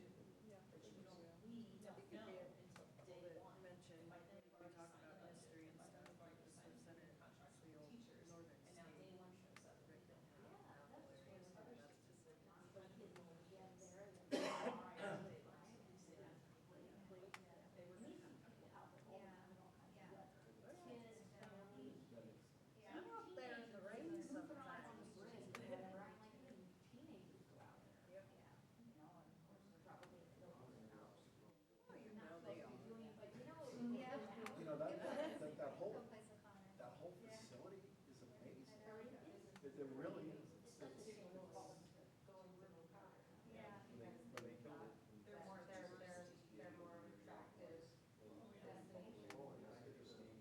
Mental hospital, I think I've ever heard of anywhere, in actual, I mean, they were growing everything they needed, because they had workers therapy, I had friends who, yeah, were doctors at the hospital. And we wanted the hospital, no one told us you can't go here, you can't go there. Inmates were working, they had a supervisor that was helping them know where they needed to be. They were out planting the gardens, so they were out in the park. The buildings have all that history on them. Northern State And Eastern State, Walla, those two provided all the food for the entire system for western, northern, eastern, and southern state hospitals. They provided all the food for it, they didn't have to go outside, and I think that's part of it. I know that one was using them as slaves, and the other was the union. They still have people all the time. There's people behind fences there, okay, that clearly have issues.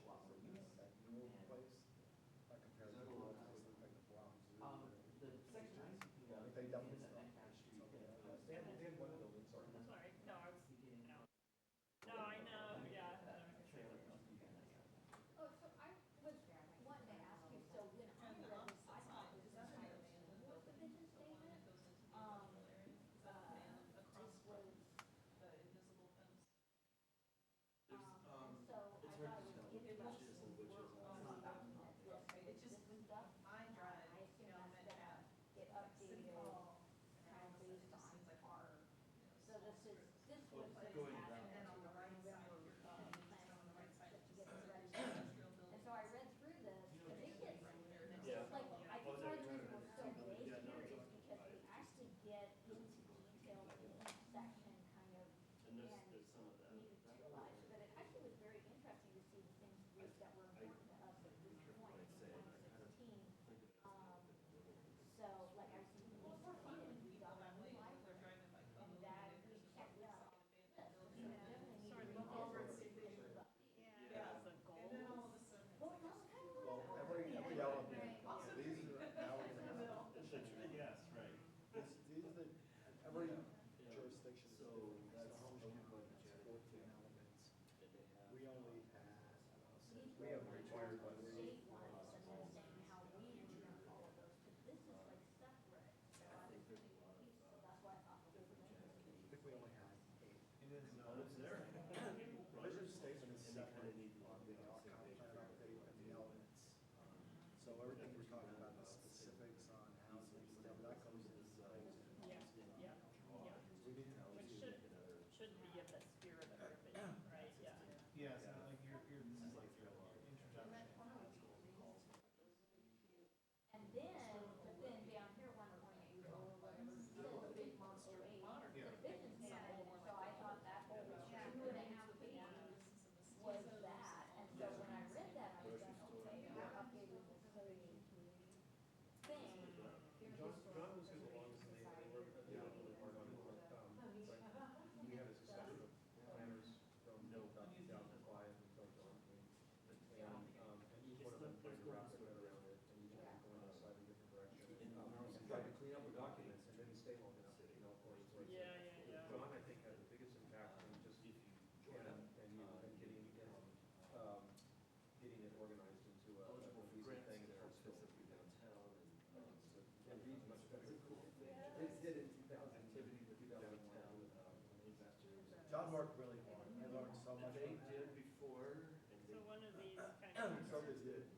little activity No, he prompts. was a taskmaster. I'm sort of new and. One of the prompts here is talking, because we did talk about this 2045 vision.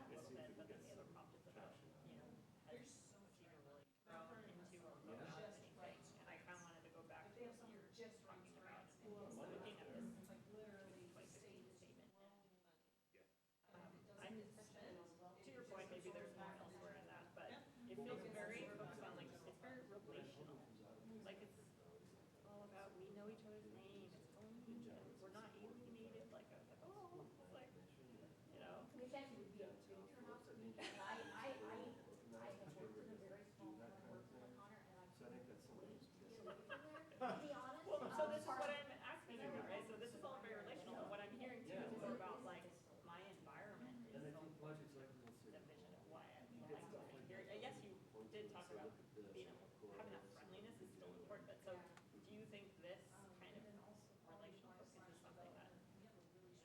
focus is something that is positive, or do you, what is your thoughts on that? Yeah. I think for some people that might be exactly what they're looking for, but I think still having kind of these small town markers, but not necessarily everybody's in everybody's business, which is what you can. It gives a drawback to knowing everybody and it's the reason I went to all this. So yeah, without the small town The reason gossip. I was really glad that I went to school, because I went to school, kids go there, so much, and it does not go over well when you work in development. Being in a small town, and I saw how that worked to the opposite, for the whole thing. And thankfully, vice versa, not the. It's a wonderful town Yeah. to live in or work in, but do not do those. Do not do those. Schools are kind of the same way, better than teachers. They don't Not have have to worry somebody about tell everybody what they saw. I feel like Sedro-Woolley is big enough that you can give it away without the need to wear. Still some privacy. And yes, exactly. So I feel like the one thing you can do is That's a lot of community play and stuff. I like that. Small enough that we're still friendly with each other, but big enough that you can work here and live here at the same time.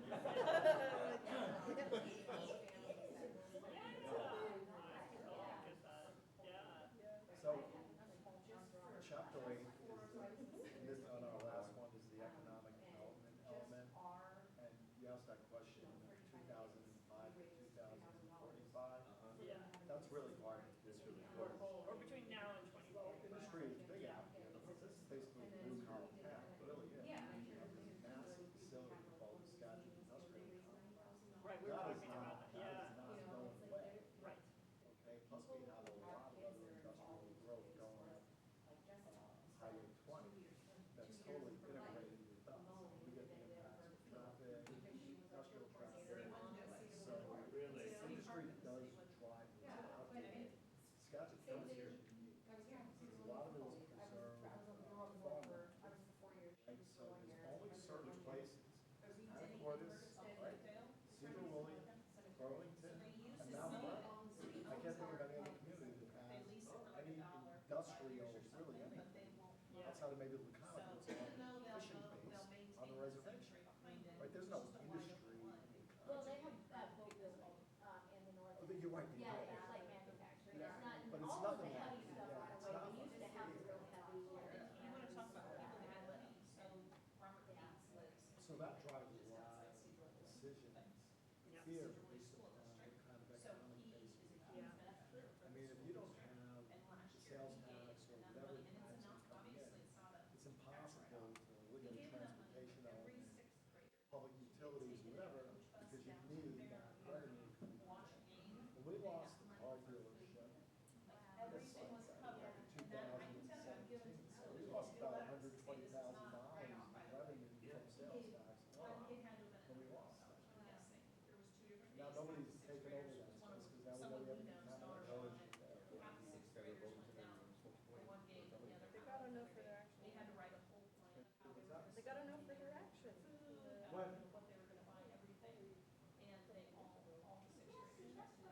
And then somebody went to the railroad side over there, right? Yeah, and then we got enough for their action. There's no further action on there? Well, how come, well, Wayne Lane said, and I said, this is in the schedule, this is in the schedule, they left, that was back in 2017, they did their cleanup for the last. Okay, so that's good, so that takes us, that gets us back in the game now, talking about expanding zoning on the housing element. And all the plastic out there with piles of dirt on it, I assume that was remediation. Yep. So there's no further action on that side. But if they go to do a foundation, or again, like, Sedro-Woolley, and they're like, hey,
So this is this was, just going back to the city, Pine Office.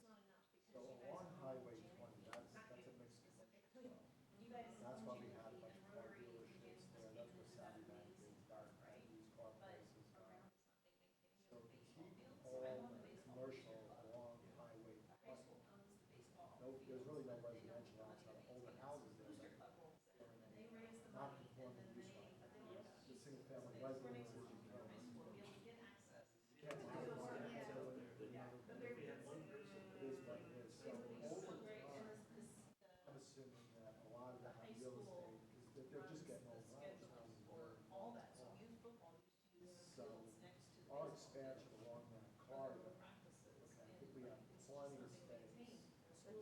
How does that relate to? The city doesn't. Or, like, how does that relate to identity or, I mean, when you hear about like encouraging, like, you know, Go up small Evergreen business. Way, that's where they want stuff, that's where they need the revenue base from.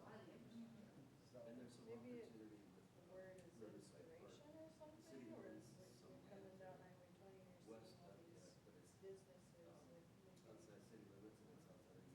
It's not that we have an evergreen and now it's all. Was there like,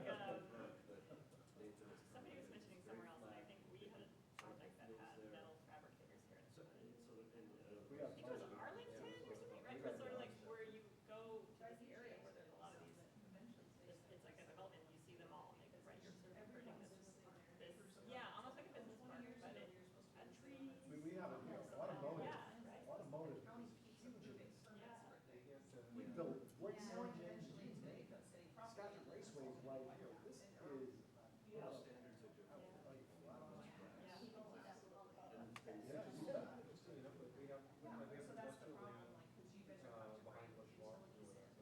Right, and do all Okay, those so, things when you do you go up McGaff and you go, jog under the trestle, and then all that field behind the businesses that are right on the highway.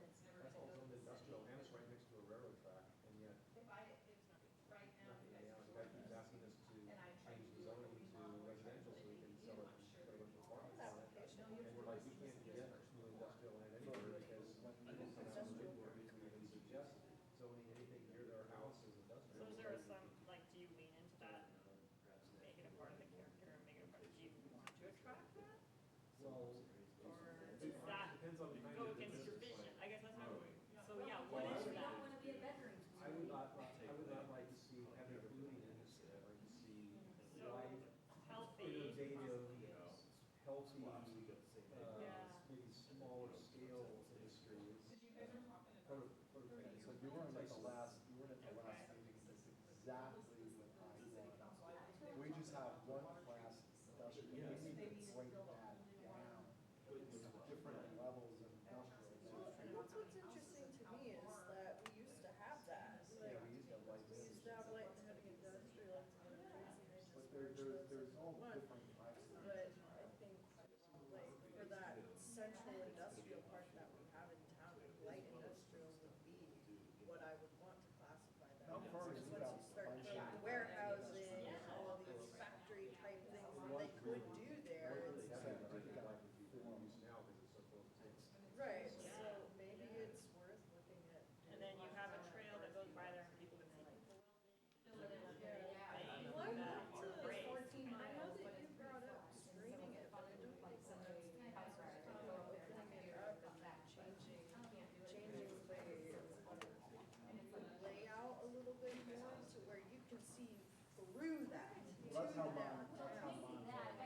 I actually thought it was just dead there for the longest time. Nobody knows what goes on in there. Yeah, I didn't realize people actually moved it. Well, you got it. Oh, like snow. Ask me my opinion. Visibility, oh, yeah. Yeah, you know, the roundabout and it's just exactly, that's exactly what I'm talking about too. I want to screen it, I want to like. When I think about people saying vibrant, getting it. Oh, no, you have to work? Yeah, I worked 12 hours yesterday. I feel like I worked 11 or 12 hours.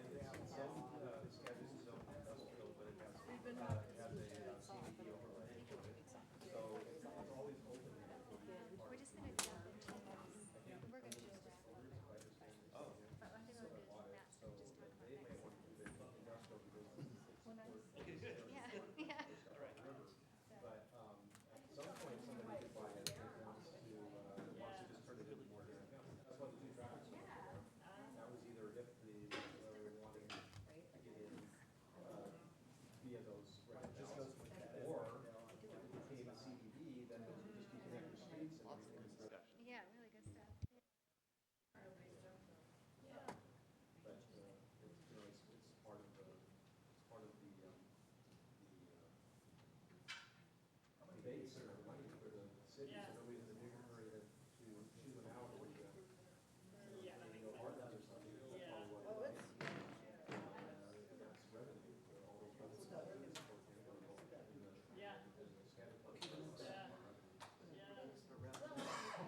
they're releasing us right now. We're being released. I think we're being released. Do you want to do a motion to adjourn or something like that, or? Hey, guys, just from a procedural standpoint, I'm just gonna make a motion to adjourn. Yeah, we're just gonna quickly, Matt was gonna cover just next steps. Okay? And then we can call. This will be pretty quick, but just to kind of give you a quick update on where this goes from here. Love the discussion tonight. Thanks everybody for your thoughtful input and a lot of interesting grist for the mill. So we've taken some cracks at some goals and some early goal and policy work and land use element and a little bit in the housing element, but that's obviously the big one, as you guys talked about tonight. The housing is kind of the what's driving a lot of the productive tension in planning, I guess you could call it, this go around. And having a good foundation of a vision statement is going to be really important to finishing that work, so that we can start getting in with you all and with the council on goals and policies in the next 6 months. And so we're going to take what we heard tonight and come back, pretty quick, sometime in January, with revisions to the vision statement that reflect kind of like, the reason for deletions or additions, and come back to you all with that again. And then that can be, even if it's not, it won't be final until it's adopted, but it's really important that we have something like that to help us finish our work, especially on land use and housing. So just going to give you a sense of where we're at.